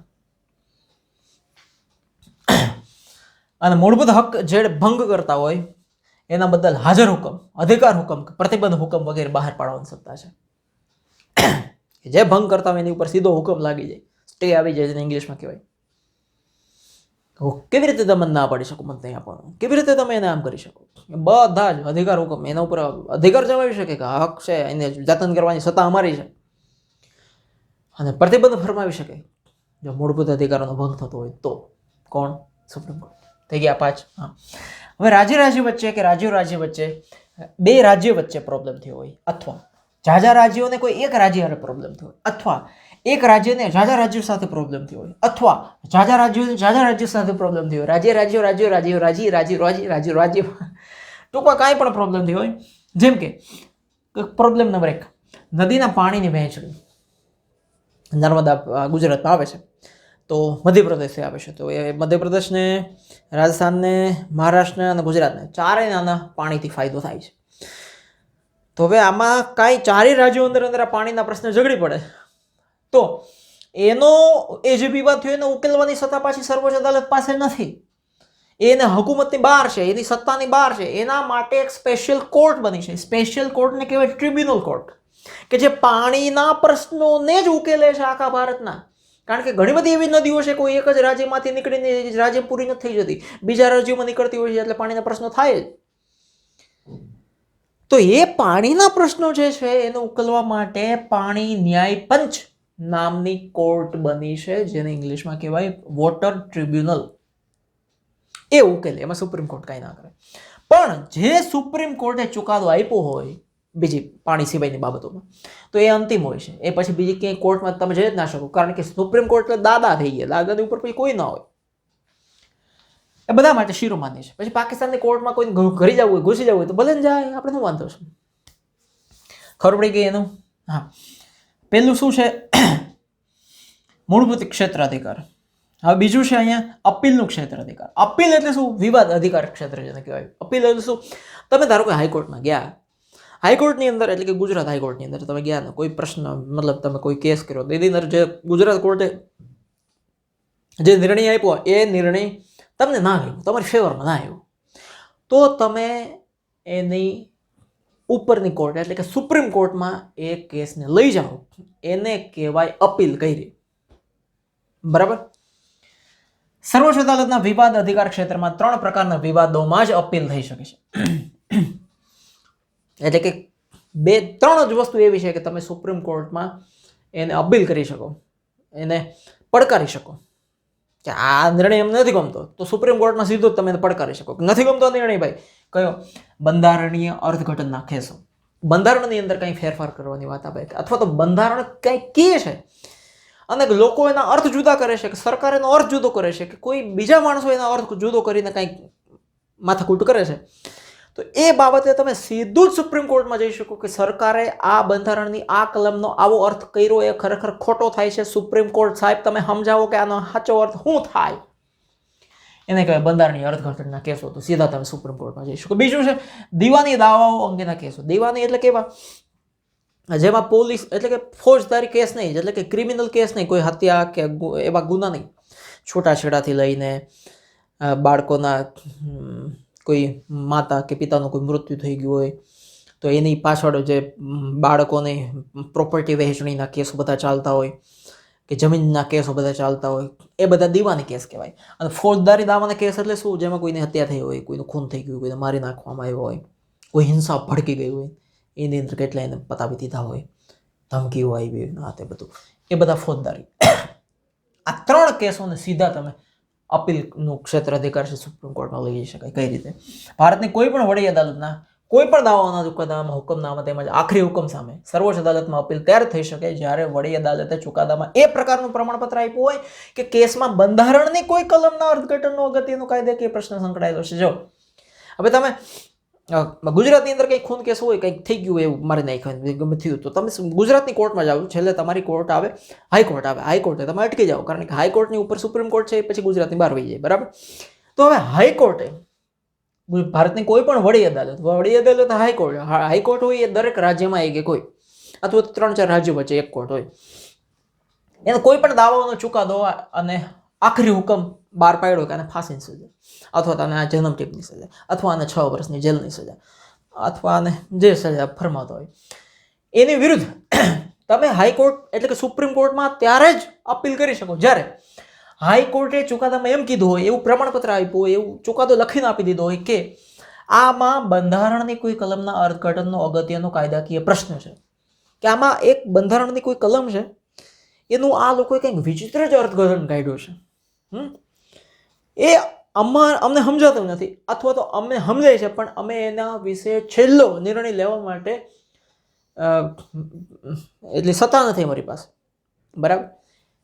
એવું જ્યારે પ્રમાણપત્ર આપે તો એ પ્રશ્નનો ખોટી રીતે નિર્ણય અપાયેલ છે એ કારણોસર નારાજ પક્ષકાર કે ભાઈ આ ભલે આને ખૂન કર્યું આવી રીતે તો છૂટી ગયો માણસ, આવા કેસમાંથી આ માણસ છૂટી ગયો, આ તો વિચિત્ર કેસ હતો એમાંથી આ માણસ છૂટી ગયો. કાયદા બંધારણની અંદર તો લખ્યું છે પણ બંધારણનો અર્થ એને એના વકીલ દ્વારા જુદો કરાવ્યો અને જુદો અર્થ કરાવીને માણસ છૂટી ગયો. આવું થોડું હાલે? બંધારણનો અર્થ એવો થોડો થાય છે? વડી અદાલત બરાબર અર્થ નથી કર્યો, ખોટો અર્થ કર્યો તમે. હું સુપ્રીમ કોર્ટમાં જઈશ, પછી સુપ્રીમ કોર્ટમાં જાય નારાજ પક્ષકાર કે ભાઈ અમારા ફેવરમાં ચુકાદો ના આવ્યો, ઓલો ખોટી રીતે વકીલ લેવાની જૂતી ગયો, તો સર્વોચ્ચ અદાલતમાં અપીલ કરી શકે. એક. બીજું, જો કોઈ વડી અદાલત આવું પ્રમાણપત્ર ન આપે કે ભાઈ આમાં બંધારણનો કોઈ કાયદાકીય પ્રશ્ન છે એનો ખોટી રીતે અર્થ કરાયો છે, એવું પ્રમાણપત્ર ન આપે, પરંતુ સર્વોચ્ચ અદાલતને ખાતરી થાય, સર્વોચ્ચ અદાલતને એવું થઈ જાય કે ચુકાદામાં બંધારણીય અર્થઘટનનો પ્રશ્ન છે, હાઈકોર્ટ એવું પ્રમાણપત્ર નથી આપતી, પણ સુપ્રીમ કોર્ટને જ ખબર પડી જાય કે આ ગુજરાતની હાઈકોર્ટમાં, મહારાષ્ટ્રની હાઈકોર્ટમાં, કર્ણાટકની હાઈકોર્ટની અંદર કોઈક આવા પ્રશ્ન બાબતે એ લોકોએ ખોટો બંધારણનો અર્થ કર્યો છે, જો આમ નામ ચાલશે તો ઘણા લોકો આવી રીતે છૂટી જશે. થોડું હાલતા છે આમ, આવી રીતે ખૂન કરી 7 ખૂન માફ, તો આવી રીતે છૂટી જશે બધા. તો તે ખાસ પરવાનગી આપવાની સત્તા ધરાવે છે અપીલ કરવા માટે. ભલે પ્રમાણપત્ર હાઈકોર્ટ ના આપે છતાં સુપ્રીમ કોર્ટ પરવાનગી આપે કે તમે કરો ફરિયાદ, કરો અપીલ, ભલે એને પરમિશન ના આપી. અલબત્ત અપીલમાં નવું કારણ ઉમેરી શકાતું નથી, નવું કારણ ન ઉમેરી શકાય. પછી જે તમારો મૂળ કેસ હોય એનો એ જ કેસ તમે રાખી શકો, પછી એમાં નવા પછી બે ના થાય. કેસનો પક્ષકાર એ જ કારણોસર અપીલ કરી શકે કે પ્રશ્નનો નિર્ણય વડી અદાલતમાં કે અન્ય અદાલતમાં ખોટી રીતે અપાયો છે. ભાઈ નિર્ણય એનો ખોટો છે, બંધારણની કોઈ કલમનો અર્થ એને ખોટો કર્યો છે, તો જ એ કેસ કરનાર વ્યક્તિ, નારાજ વ્યક્તિ સુપ્રીમ કોર્ટમાં અપીલ કરી શકે. જે વ્યક્તિ અદાલતની કાર્યવાહીમાં પક્ષકાર તરીકે હોય એ જ વ્યક્તિ સર્વોચ્ચ અદાલતમાં અપીલ કરી શકે. વડી અદાલત એટલે હાઈકોર્ટ. હાઈકોર્ટની અંદર જે પક્ષકાર તરીકે હોય અથવા જેણે ફરિયાદ કરી છે, નિર્ણય જેની બાબતમાં ખોટો આવ્યો છે, એ જ વ્યક્તિ સુપ્રીમ કોર્ટમાં અપીલ કરી શકે, એના વિરુદ્ધ પડકારી શકે કેસને, બીજું કોઈ વ્યક્તિ નહીં. બરાબર. તો પેલું શું થઈ ગયું? આ બંધારણની અર્થઘટનના કેસો. હવે છે દીવાની કેસો. દીવાની કેસોમાં વડી અદાલત એવું પ્રમાણપત્ર આપે કે કેસ વ્યાપક મહત્વ ધરાવે છે. દીવાની કેસો એટલે શું? છૂટાછેડાથી લઈને લગ્નના, જમીન એને વહેંચણીના, બધા આવા કેસો. બધા પતિ પત્નીમાં ઝઘડો થયો હોય તો આ બાળક મારું, આ બાળક મારી સાથે રહેશે, પત્ની કે મારી સાથે રહેશે, પતિ કે મારી સાથે રહેશે, તો આમાં પછી જે બધા કેસો હાલે બધા દીવાની કેસો કહેવાય. બરાબર. તો કોઈ હિંસા કે ખૂન કે ખરાબ આવું કંઈ ના થયું હોય, એમને એમ જે માથાકૂટો હાલતી હોય, બધા દીવાની કેસો કહેવાય. એમાં વડી અદાલતને એવું લાગે કે આ કોઈક એવો કેસ આવ્યો છે કે જે વ્યાપક મહત્વ ધરાવે છે, એટલે કે આખા ભારતના લોકોને આ કેસ બાબતે જાણવાની જરૂર છે, સજાગ થવાની જરૂર છે, કે જેથી કરીને આવા પ્રશ્નો કોઈ ભવિષ્યમાં ઉપસ્થિત ના થાય. યાર, તો એમાં કાયદાના અર્થઘટનનો મહત્વનો પ્રશ્ન હોય કે ભાઈ આ બાબતે જો હું નિર્ણય આપી દઈશ વડી અદાલતના ન્યાયાધીશને, એમ થાય તો આખા ભારતમાં એની અસર થશે અને બંધારણની કોઈ કલમ છે એની યાર છેડછાડ થશે. તો એ પ્રશ્નનો નિર્ણય સર્વોચ્ચ અદાલત કરે તે જરૂરી છે. તો એને એવું લાગે કે આ હાઈકોર્ટના ન્યાયાધીશ તરીકે મારે નિર્ણય કરવો યોગ્ય નથી. આ સર્વોચ્ચ અદાલત કરશે તો આખા ભારતની અંદર એનો પડઘો પડશે, બધાને ખ્યાલ આવશે કે આવું એક કેસ આવ્યો તો નિર્ણય થયો છે. ત્યારે સર્વોચ્ચ અદાલતમાં અપીલ થઈ શકે. કોઈ પણ વડી અદાલતના 1 લાખથી વધુ રકમના દીવાની દાવાઓ, 1 લાખથી વધુ રકમનો દીવાની દાવો હોય ફસાયેલા બાબતે, તો એના ચુકાદા કે નિર્ણય વિરુદ્ધ સર્વોચ્ચ અદાલતમાં અપીલ થઈ શકે. 10-20 હજારના કેસ બાબતે સુપ્રીમ કોર્ટમાં જવું કોઈને પોહાય નહીં, કોઈ જાય નહીં. તો આ દીવાની કેસો થઈ ગયા. દીવાની કેસ પછી છે ફોજદારી કેસ. કયા? જેમાં ખૂન ખરાબા થઈ ગયા હોય, હિંસાઓ થઈ ગઈ, મારઝૂડ થઈ ગઈ, માથાકોટો થઈ ગઈ, હામે આવી ગયો તલવાર લાઈ, એ બધા ફોજદારી કેસ. આ ફોજદારી કેસમાં નીચલી અદાલત, સુપ્રીમ કોર્ટ, હાઈકોર્ટની નીચેની અદાલતો બધી હોય ને, એ અદાલતે આરોપીને, એટલે કે જેના ઉપર કેસ થયો છે એને મૃત્યુદંડની સજામાંથી મુક્ત કર્યો હોય. ખરેખર થવી જોઈએ એને ફાંસી, બરાબર, પણ એ ફાંસીમાંથી એને નીચેની અદાલતે છોડી દીધો હોય કે ભાઈ આને ફાંસી નહીં, ગમે તેથી હોય. પણ વડી અદાલત એટલે કે હાઈકોર્ટે આરોપીને મૃત્યુદંડની સજા ફરમાવી હોય. નીચેની અદાલત એટલે હાઈકોર્ટની નીચે અદાલતો છે કે ફોજદારી અદાલતો જિલ્લા લેવલે બધે હોય, એણે મૃત્યુની સજા આપી દીધી હોય. પણ વડી અદાલત એટલે કે હાઈકોર્ટે એને મૃત્યુદંડની સજા ફરમાવી. ભાઈ નીચેની કોર્ટે ભલે કીધું કે છોડી દો, અમે કહ્યું ને સજા આપવા જેવી છે. યાર બંધારણમાં લખ્યું છે કે આવા કાંડ કર્યા લટકાવી દો એને. તો જો નીચેની અદાલતે મૃત્યુદંડ એટલે કે ફાંસી સજામાંથી કેન્સલ કર્યું અને હાઈકોર્ટે એને ફાંસી સજા આપી, ત્યારે તમે સુપ્રીમ કોર્ટમાં જઈ શકો. ભાઈ આ મિસમેચ થાય છે, શું કરવું ખબર નથી પડતી. વડી અદાલતે પોતાના તાબા હેઠળની, એટલે વડી અદાલત એટલે હાઈકોર્ટ, તમે સમજી લો, એની નીચેની જેટલી અદાલતો છે એમાંથી કોઈ કેસ પોતાની પાસે પાછો લઈ લે. બરાબર કે ભાઈ એક કેસ તમારા લેવલનો નથી, અહીંયા આવી ગયો અને આરોપીને મૃત્યુદંડની સજા ફરમાવી દીધી અને એવું પ્રમાણપત્ર આપે કે સર્વોચ્ચ અદાલતમાં અપીલ કરવા માટેનો યોગ્ય કેસ છે, આને ફાંસી થવી જોઈએ. બરાબર, મૃત્યુદંડની સજા ફરમાવેલ છે, પણ સુપ્રીમ કોર્ટમાં તમે જઈ શકો, વાંધો નથી. અને પુનઃવિચાર માટે યોગ્ય છે ત્યારે અપીલ થઈ શકે. પુનઃવિચાર માટે એટલે શું કે સુપ્રીમ કોર્ટમાં જ કોઈ ચુકાદો આવ્યો હોય, સુપ્રીમ કોર્ટે જ એને ફાંસીની સજા આપી દીધી હોય, તો એ જ કેસને પુનઃવિચાર માટે, કે સુપ્રીમ કોર્ટ આ કેસને ફરીથી વિચારે અને નિર્ણય આપે, તો એ પુનઃવિચાર માટેનું પ્રમાણપત્ર કહેવાય. બરાબર. સર્વોચ્ચ અદાલત પોતાના આપેલ ચુકાદાઓનું પોતે જ પુનઃઅવલોકન કરી શકે છે. જેમ કે જમ્મુ કાશ્મીરની અંદર કંઈક પેલી કલમ 370 સમથિંગ હતી ને, હટી, તો એ જ સુપ્રીમ કોર્ટનો ચુકાદો હતો કે ત્યાં એક 370ની જે કલમ વર્ષોથી લગાવેલી હતી એ હટાવી દો. બરાબર. તો જેવી હટાવી દીધી, સુપ્રીમ કોર્ટનો નિર્ણય આવી ગયો, આખરી નિર્ણય જોઈએ, પણ પાછો એના જ વિરુદ્ધ અપીલ થઈ એ જ સુપ્રીમ કોર્ટની અંદર કે આ જે નિર્ણય સુપ્રીમ કોર્ટે લીધો છે એ સુપ્રીમ કોર્ટ એ જ કેસ વિરુદ્ધ, એ જ કેસની બાબતે પુનઃવિચાર કરે, ફરીથી વિચાર કરે, એને કહેવાય પુનઃઅવલોકન. અન્ય કોઈ પણ અદાલતમાં ચાલતા કેસને પોતાની અદાલતમાં તબદીલ કરી શકે છે. કોઈ પણ અદાલતમાં કેસ ચાલતો હોય, હાઈકોર્ટ કે નીચેની કોઈ પણ કોર્ટમાં, સુપ્રીમ કોર્ટને એમ લાગે આ કેસ એ લેવલનો નથી, તો એ તરત એમ કે સુપ્રીમ કોર્ટમાં આવવા જ દો એ કેસને, અહીંયા આવવા જ દો. સંસદ કાયદા ઘડીને આ અદાલતની સત્તા અધિકારીઓમાં વધારો કરી શકે. આ અદાલતની એટલે કે સુપ્રીમ કોર્ટની સત્તા, ઘણી બધી સત્તા છે સુપ્રીમ કોર્ટની, પણ હજુ એ સત્તાને જો વધારવી હોય, ટોપ લેવલ સુધી એ સત્તાને પહોંચાડવી હોય, તો સંસદ કાયદા ઘડી શકે અને સુપ્રીમ કોર્ટની સત્તા વધારી શકે. એ સંસદ પાસે પાવર છે. બરાબર. અને છેલ્લું, સલાહ ક્ષેત્ર અધિકાર, સલાહકારી અધિકાર ક્ષેત્ર એટલે શું? રાષ્ટ્રપતિ તો તમને ખબર જ છે, અત્યારે રામનાથજી કોવિંદ છે રાષ્ટ્રપતિ. રાષ્ટ્રપતિને અમુક ચોક્કસ બાબતો કે પ્રશ્નો, જેમ કે અગત્યનો કાયદાકીય પ્રશ્નો હોય, એમાં રાષ્ટ્રપતિ પોતે ગૂંચવાઈ ગયા હોય, ભારતના પહેલા નાગરિક કહેવાય, એમાં પોતે જો ગૂંચવાઈ ગયા હોય અને જાહેર હિતને સ્પર્શતો કોઈ મુદ્દો હોય કે એ કાયદાથી, કે એ કાયદાકીય પ્રશ્નથી આખા ભારતને, જાહેર જનતાને લાભ કે નુકસાન થતું હોય, તો એ કાયદા કે એ પ્રશ્ન બાબતે રાષ્ટ્રપતિને એમ થાય કે મારે સલાહ જોઈએ છે, ભાઈ આનું ખરેખર અર્થઘટન શું કરવું. તો કાયદાના નિષ્ણાતો તો મોટી મોટી કોર્ટમાં બેઠા હોય, તો એ મુદ્દો હોય એને સર્વોચ્ચ અદાલતનો અભિપ્રાય લેવાનું યોગ્ય લાગે તો પ્રશ્ન રાષ્ટ્રપતિ સર્વોચ્ચ અદાલતને વિચારણા માટે મોકલી આપે. ભાઈ આ પ્રશ્ન છે ને તમને સમજાવવામાં શું કરાય, એટલે સુપ્રીમ કોર્ટમાં મોકલી દીધો. એટલે સુપ્રીમ કોર્ટની સલાહ લીધી ને રાષ્ટ્રપતિએ. આ જોગવાઈમાં શું છે કે કાયદાનો પ્રશ્ન હોય, કોઈ હકીકતનો પ્રશ્ન હોય, બંધારણને ખોટી રીતે સમજવાનો, અર્થઘટન કરવાનો પ્રશ્ન હોય, કે કોઈ ખરડાની કાયદેસરતાને લગતા પ્રશ્ન હોય કે આ ખરડો સંસદમાંથી કોઈ કાયદો બનવો પસાર જાય છે તો એવો કાયદો પસાર કરાય કે નહીં, આને લગતા પ્રશ્નો હોય, તો રાષ્ટ્રપતિ સર્વોચ્ચ અદાલતની સલાહ લઈ શકે કે ભાઈ સર્વોચ્ચ અદાલત તમે મને પ્લીઝ કહો ને, તો અમારે શું કરવું જોઈએ, તમે પ્લીઝ કહો તો અમે કંઈ ખબર પડે અમારે શું કરાય શું નહીં. પણ સર્વોચ્ચ અદાલત પાસે એટલી સત્તા છે ને રાષ્ટ્રપતિ પાસે એટલી સત્તા. શું છે? સર્વોચ્ચ અદાલત જે રાષ્ટ્રપતિ સલાહ માંગે છે, બરાબર, એ સલાહ ન આપવા માટે પણ સર્વોચ્ચ અદાલત બંધાયેલી છે કે ભાઈ એમ કે આમાં અમને હૂજ પડતી નથી. અને સર્વોચ્ચ અદાલત સલાહ આપે તો રાષ્ટ્રપતિ બંધાયેલા નથી એ સલાહને માનવા માટે, તો રાષ્ટ્રપતિ એમ કહી શકે કંઈ વાંધો નહીં, અમે તમારે તારે સલાહ જ જોતી ખાલી, બસ થેન્ક યુ. તો જો મોકલેલ પ્રશ્ન પર વિચારણા કે અભિપ્રાય આપવાનું યોગ્ય ન જણાય તો સર્વોચ્ચ અદાલત રાષ્ટ્રપતિને પરત મોકલી શકે કે આ પ્રશ્ન તમારો રાખો, અમને યોગ્ય નથી લાગતું કે આમાં કંઈ અમારે સલાહ આપવી જોઈએ. અને અભિપ્રાય કે સલાહ આપે તો સલાહ કે અભિપ્રાય રાષ્ટ્રપતિ માને જ એવું કાંઈ રાષ્ટ્રપતિ બંધન કરતા નથી, કારણ કે રાષ્ટ્રપતિ પ્રથમ નાગરિક છે, સર્વોચ્ચ છે ભારતના વડા. તો આ થઈ ગઈ સલાહ અધિકાર ક્ષેત્ર, સલાહનું ક્ષેત્ર. હવે છે અન્ય સત્તા શું હોય છે?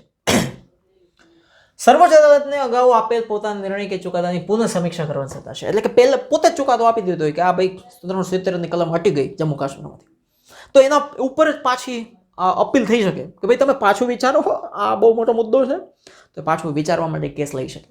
બીજું, સર્વોચ્ચ અદાલતે તિરસ્કાર માટે સજા ફરમાવી શકે. સર્વોચ્ચ અદાલતે કીધું હોય આમ જ થાય, પણ એ અદાલતને વિરુદ્ધ જ આવે, આમ છે ને ખોટું છે ને આવી છે ને સુપ્રીમ કોર્ટ તો આમ ને તેમ, એને કઈ નિર્ણય લેતા આવડતો નથી, ન્યાયાધીશો બધા આવા બેઠા છે ને હું નિર્ણય માનવાનો નથી, જનજાએ થાય કરી લે, તો સુપ્રીમ કોર્ટને સજા ફટકારે. હકડો ન બેસતા આખું લશ્કર મોકલીને કાઢી મૂકે. રાષ્ટ્રપતિ કે ઉપરાષ્ટ્રપતિની ચૂંટણી હોય, એના વિશે આપણે આગળ ચેપ્ટરમાં ભણી ગયા છીએ કે રાષ્ટ્રપતિ કઈ રીતે બની શકાય છે, ઉપરાષ્ટ્રપતિ કઈ રીતે બની શકાય, એની ચૂંટણીને લગતા જે મુદ્દા હોય એમાં એ મુદ્દાને ઉકેલવાની સત્તા સુપ્રીમ કોર્ટની છે. નાગરિકોના મૂળભૂત હકોના રક્ષણ કરવામાં, નાગરિકના મૂળભૂત હક હોય એ જો એને મળતા ના હોય તો એ સંબંધમાં કારોબારીના કોઈ પગલાંને, કાયદાને, આદેશને કે હુકમને બંધારણ સાથે આ યોગ્ય નથી, સુસંગત નથી, એટલે યોગ્ય નથી, એના આધારે એ હુકમને ગેરબંધારણીય, એટલે આ બંધારણમાં નથી એવો તમે આ હુકમ કામ આપો છો, એવું કરીને એ કાયદાને કેન્સલ કરવાની, એટલે કે રદબાતલ કરવાની સત્તા છે. નાગરિકોના મૂળભૂત હક છે, મત આપવાનો અધિકાર, ભણવાનો અધિકાર, આ બધા મૂળભૂત હકોમાં આવે. એને જો આ વાણી સ્વાતંત્ર્ય, એટલે કે કાંઈ પણ કહેવાનો અધિકાર, પોતાનો અભિપ્રાય આપવાનો અધિકાર, આવા અધિકારને ઉપર કાયદો બની જતો હોય ને આ અભિપ્રાય જો છીનવાઈ જતા હોય તો એ લગતો કાયદાને કેન્સલ કરવાની સત્તા સુપ્રીમ કોર્ટ પાસે છે. એ સત્તા એને કઈ રીતે મળે છે તો કે બંધારણીય ઇલાજોના હક, આના વિશે આગળના ચેપ્ટરમાં આપણે ભણી ગયા છીએ. એ રક્ષણ હેઠળ બંધારણમાં સર્વોચ્ચ અદાલતને આપવામાં આવે છે કે બંધારણના ઇલાજોના હક, ઇલાજોના હક એટલે કે બંધારણમાં સુધારા વધારા કરવાનો હક સુપ્રીમ કોર્ટ પાસે છે. આમ સર્વોચ્ચ અદાલત બંધારણના અને નાગરિકોના હકોના રક્ષક, વાલી તરીકેની ફરજ અદા કરે છે. આ આખો પ્રશ્ન છે ને અન્ય સત્તાઓ, અન્ય સત્તાઓમાં શું આવે, તમને પ્રશ્ન પૂછી શકે કે અદાલતને, સર્વોચ્ચ અદાલત એ રક્ષક વાલી તરીકેની ફરજ અદા કરે છે. કઈ રીતે? તો આ આખો જવાબ થઈ ગયો. બરાબર. હવે શું છે અહીંયા નજીરી અદાલત. શું છે નજીરી અદાલત? કોર્ટ ઓફ રેકોર્ડ્સ, એટલે કે કોર્ટની અંદર જે પ્રશ્નો આવતા હોય, જે કેસ આવતા હોય, બરાબર, એ પ્રશ્નોને વર્ષો સુધી રેકોર્ડ કરી રાખવા કે આ કેસ આવ્યો હતો, આ કેસ આવ્યો હતો, આ વર્ષમાં આટલા કેસ આવ્યા હતા, આ દિવસે આટલા કેસ આવ્યા હતા, એમાં થાય આવી રીતે નિર્ણય લેવો, આવી રીતે ચુકાદો અપાયો, આવી રીતે સજા ફરમાવાય, એ બધું રેકોર્ડ તરીકે ઓન પેપર બધું રાખવાની સત્તા પણ સુપ્રીમ કોર્ટની છે. નજરી અદાલત એટલે કે એવી અદાલત કે જેનું રેકોર્ડ પુરાવાકીય મૂલ્ય ધરાવે છે. આજે મારી સામે કોઈ કેસ આવ્યો, હું વકીલ છું, બરાબર, તો 10 વર્ષ પહેલા કોર્ટને આવો જ એક કેસ આવ્યો હતો અને એમાં સુપ્રીમ કોર્ટે આવો જ નિર્ણય આપ્યો તો એ રેકોર્ડ હોય તો હું કહી શકું ને, એમને મોઢે બોલી ના શકાય, એના પુરાવા હું આપી શકું. જો સુપ્રીમ કોર્ટના જજ સાહેબ, આ રહ્યો 2011ની સાલમાં એક આવો કેસ આવ્યો હતો ને તમે આ જ નિર્ણય આપેલો છે, જો, તો રેકોર્ડ પુરાવા બને, પ્રૂફ બને છે. અને જ્યારે એ રજૂ કરાય ત્યારે એની કાયદેસરતા સામે કોઈ વાંધો ના લઈ શકે. કાયદેસર જ કહી શકાય ને, શું કરે, એને જ કેસ આપ્યો છે ને એને જ બધું લખાણ છે. સર્વોચ્ચ અદાલતના ચુકાદાઓ અથવા નિર્ણયો કાયમી દસ્તાવેજો ગણાય છે. કાયમી દસ્તાવેજ થઈ ગયા. સર્વોચ્ચ અદાલત એના જે ચુકાદા છે, એના જે નિર્ણય છે, એ કાયમી દસ્તાવેજ થઈ જાય, ફાઇનલ થઈ જાય, પછી એને કોઈ નકારી ના શકે. એ સર્વને શિરોમાન્ય ગણાય માથા માટે. એનો ઉપયોગ તાબાની અદાલત એટલે કે સુપ્રીમ કોર્ટે જે નિર્ણયો લીધા છે એની નીચલી જેટલી કોર્ટો આવે એના માટે એ જ્યારે પછી એને કોઈ એવા કેસ આવે, નિર્ણયો લેવા ના થાય ત્યારે આ નિર્ણય, આ જેટલા બધા પુરાવા છે, આગળના સુપ્રીમ કોર્ટે લીધેલા નિર્ણયો છે, એને ધ્યાનમાં રાખવા પડે, સંદર્ભ રેફરન્સ તરીકે લેવાય. તેના ધારા ધોરણો તાબાની અદાલતો માટે બંધાન કરતા છે. જે નિયમો સુપ્રીમ કોર્ટ બનાવે એ નિયમો એની નીચેની વડી અદાલત હોય કે ટ્રિબ્યુનલ કોર્ટ હોય કે જે કોર્ટ હોય એ પછી એને પાડવા જ પડે. એના પ્રત્યે અવગણના કે તિરસ્કાર બતાવનાર સજાને પાત્ર, કાંઈ ન કરી શકે, એની સજા થાય સીધું. એમ કે સુપ્રીમ કોર્ટ બધા નિર્ણય લે, આપણે આપણી રીતે નિર્ણય લ્યો તો ઉભર હતું અહીંયા મારી ખોપચામાં, બરાબર. તો આખી આ સુપ્રીમ કોર્ટ થઈ ગયા. હવે અહીંથી શરૂ થાય છે વડી અદાલત. પણ આપણે વડી અદાલત એટલે એને કહેવાય હાઈકોર્ટ, બરાબર. તો હાઈકોર્ટ છે દરેક રાજ્યમાં એક હાઈકોર્ટ હોય અને એવું પણ બને કે 2-3 રાજ્યો વચ્ચે પણ એક હાઈકોર્ટ હોય, 4-5 રાજ્યો વચ્ચે પણ એક હાઈકોર્ટ હોઈ શકે, બરાબર.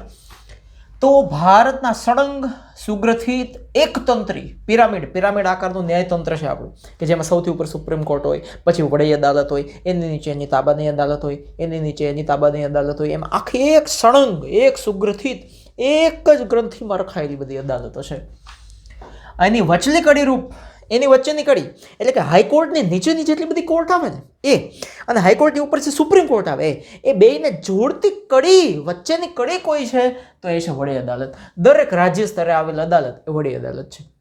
વડી એટલે આપણે કેમ વડા કહીએ, મેંદુ વડા નહીં, વડા, હાઈકોર્ટ એ રાજ્યના વિસ્તારોમાં સર્વોપરી છે. જે રાજ્યોમાં જે હાઈકોર્ટ હોય એ રાજ્યની એ સર્વોપરી અદાલત હોય, એ રાજ્યની એને સુપ્રીમ કોર્ટ કહેવાય, કે રાજ્યમાં એનાથી ઉપર કોઈ કોર્ટ ન હોય. પ્રત્યેક એકમ રાજ્યમાં, દરેક એક રાજ્યમાં એક વડી અદાલત બંધારણની જોગવાઈમાં છે, પણ 2 અથવા વધુ રાજ્યો માટે પણ એક અદાલત રચવાની, એક જ અદાલત, એક જ હાઈકોર્ટ રાખવાની રાષ્ટ્રપતિ પાસે સત્તા છે. ભારતમાં આજે પણ જો પંજાબ, હરિયાણા અને ચંદીગઢ 3 રાજ્ય છે, પંજાબ, હરિયાણા અને ચંદીગઢ 3 રાજ્યો માટે વચ્ચે એક જ અદાલત છે. કેટલી? એક જ અદાલત છે, હાઈકોર્ટ એક જ છે. અને એ જ રીતે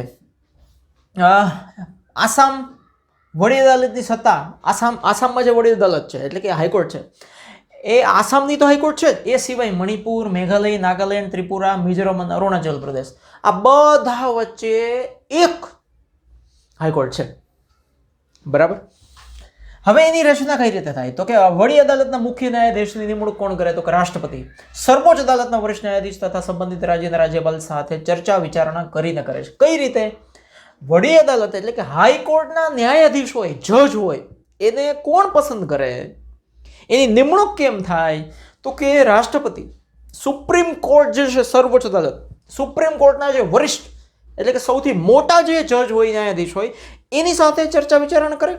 અને જે રાજ્યના હાઈકોર્ટના ન્યાયાધીશની એટલે કે જજની નિમણૂક કરવાની છે એ રાજ્યના રાજ્યપાલ સાથે પણ ચર્ચા વિચારણા કરે.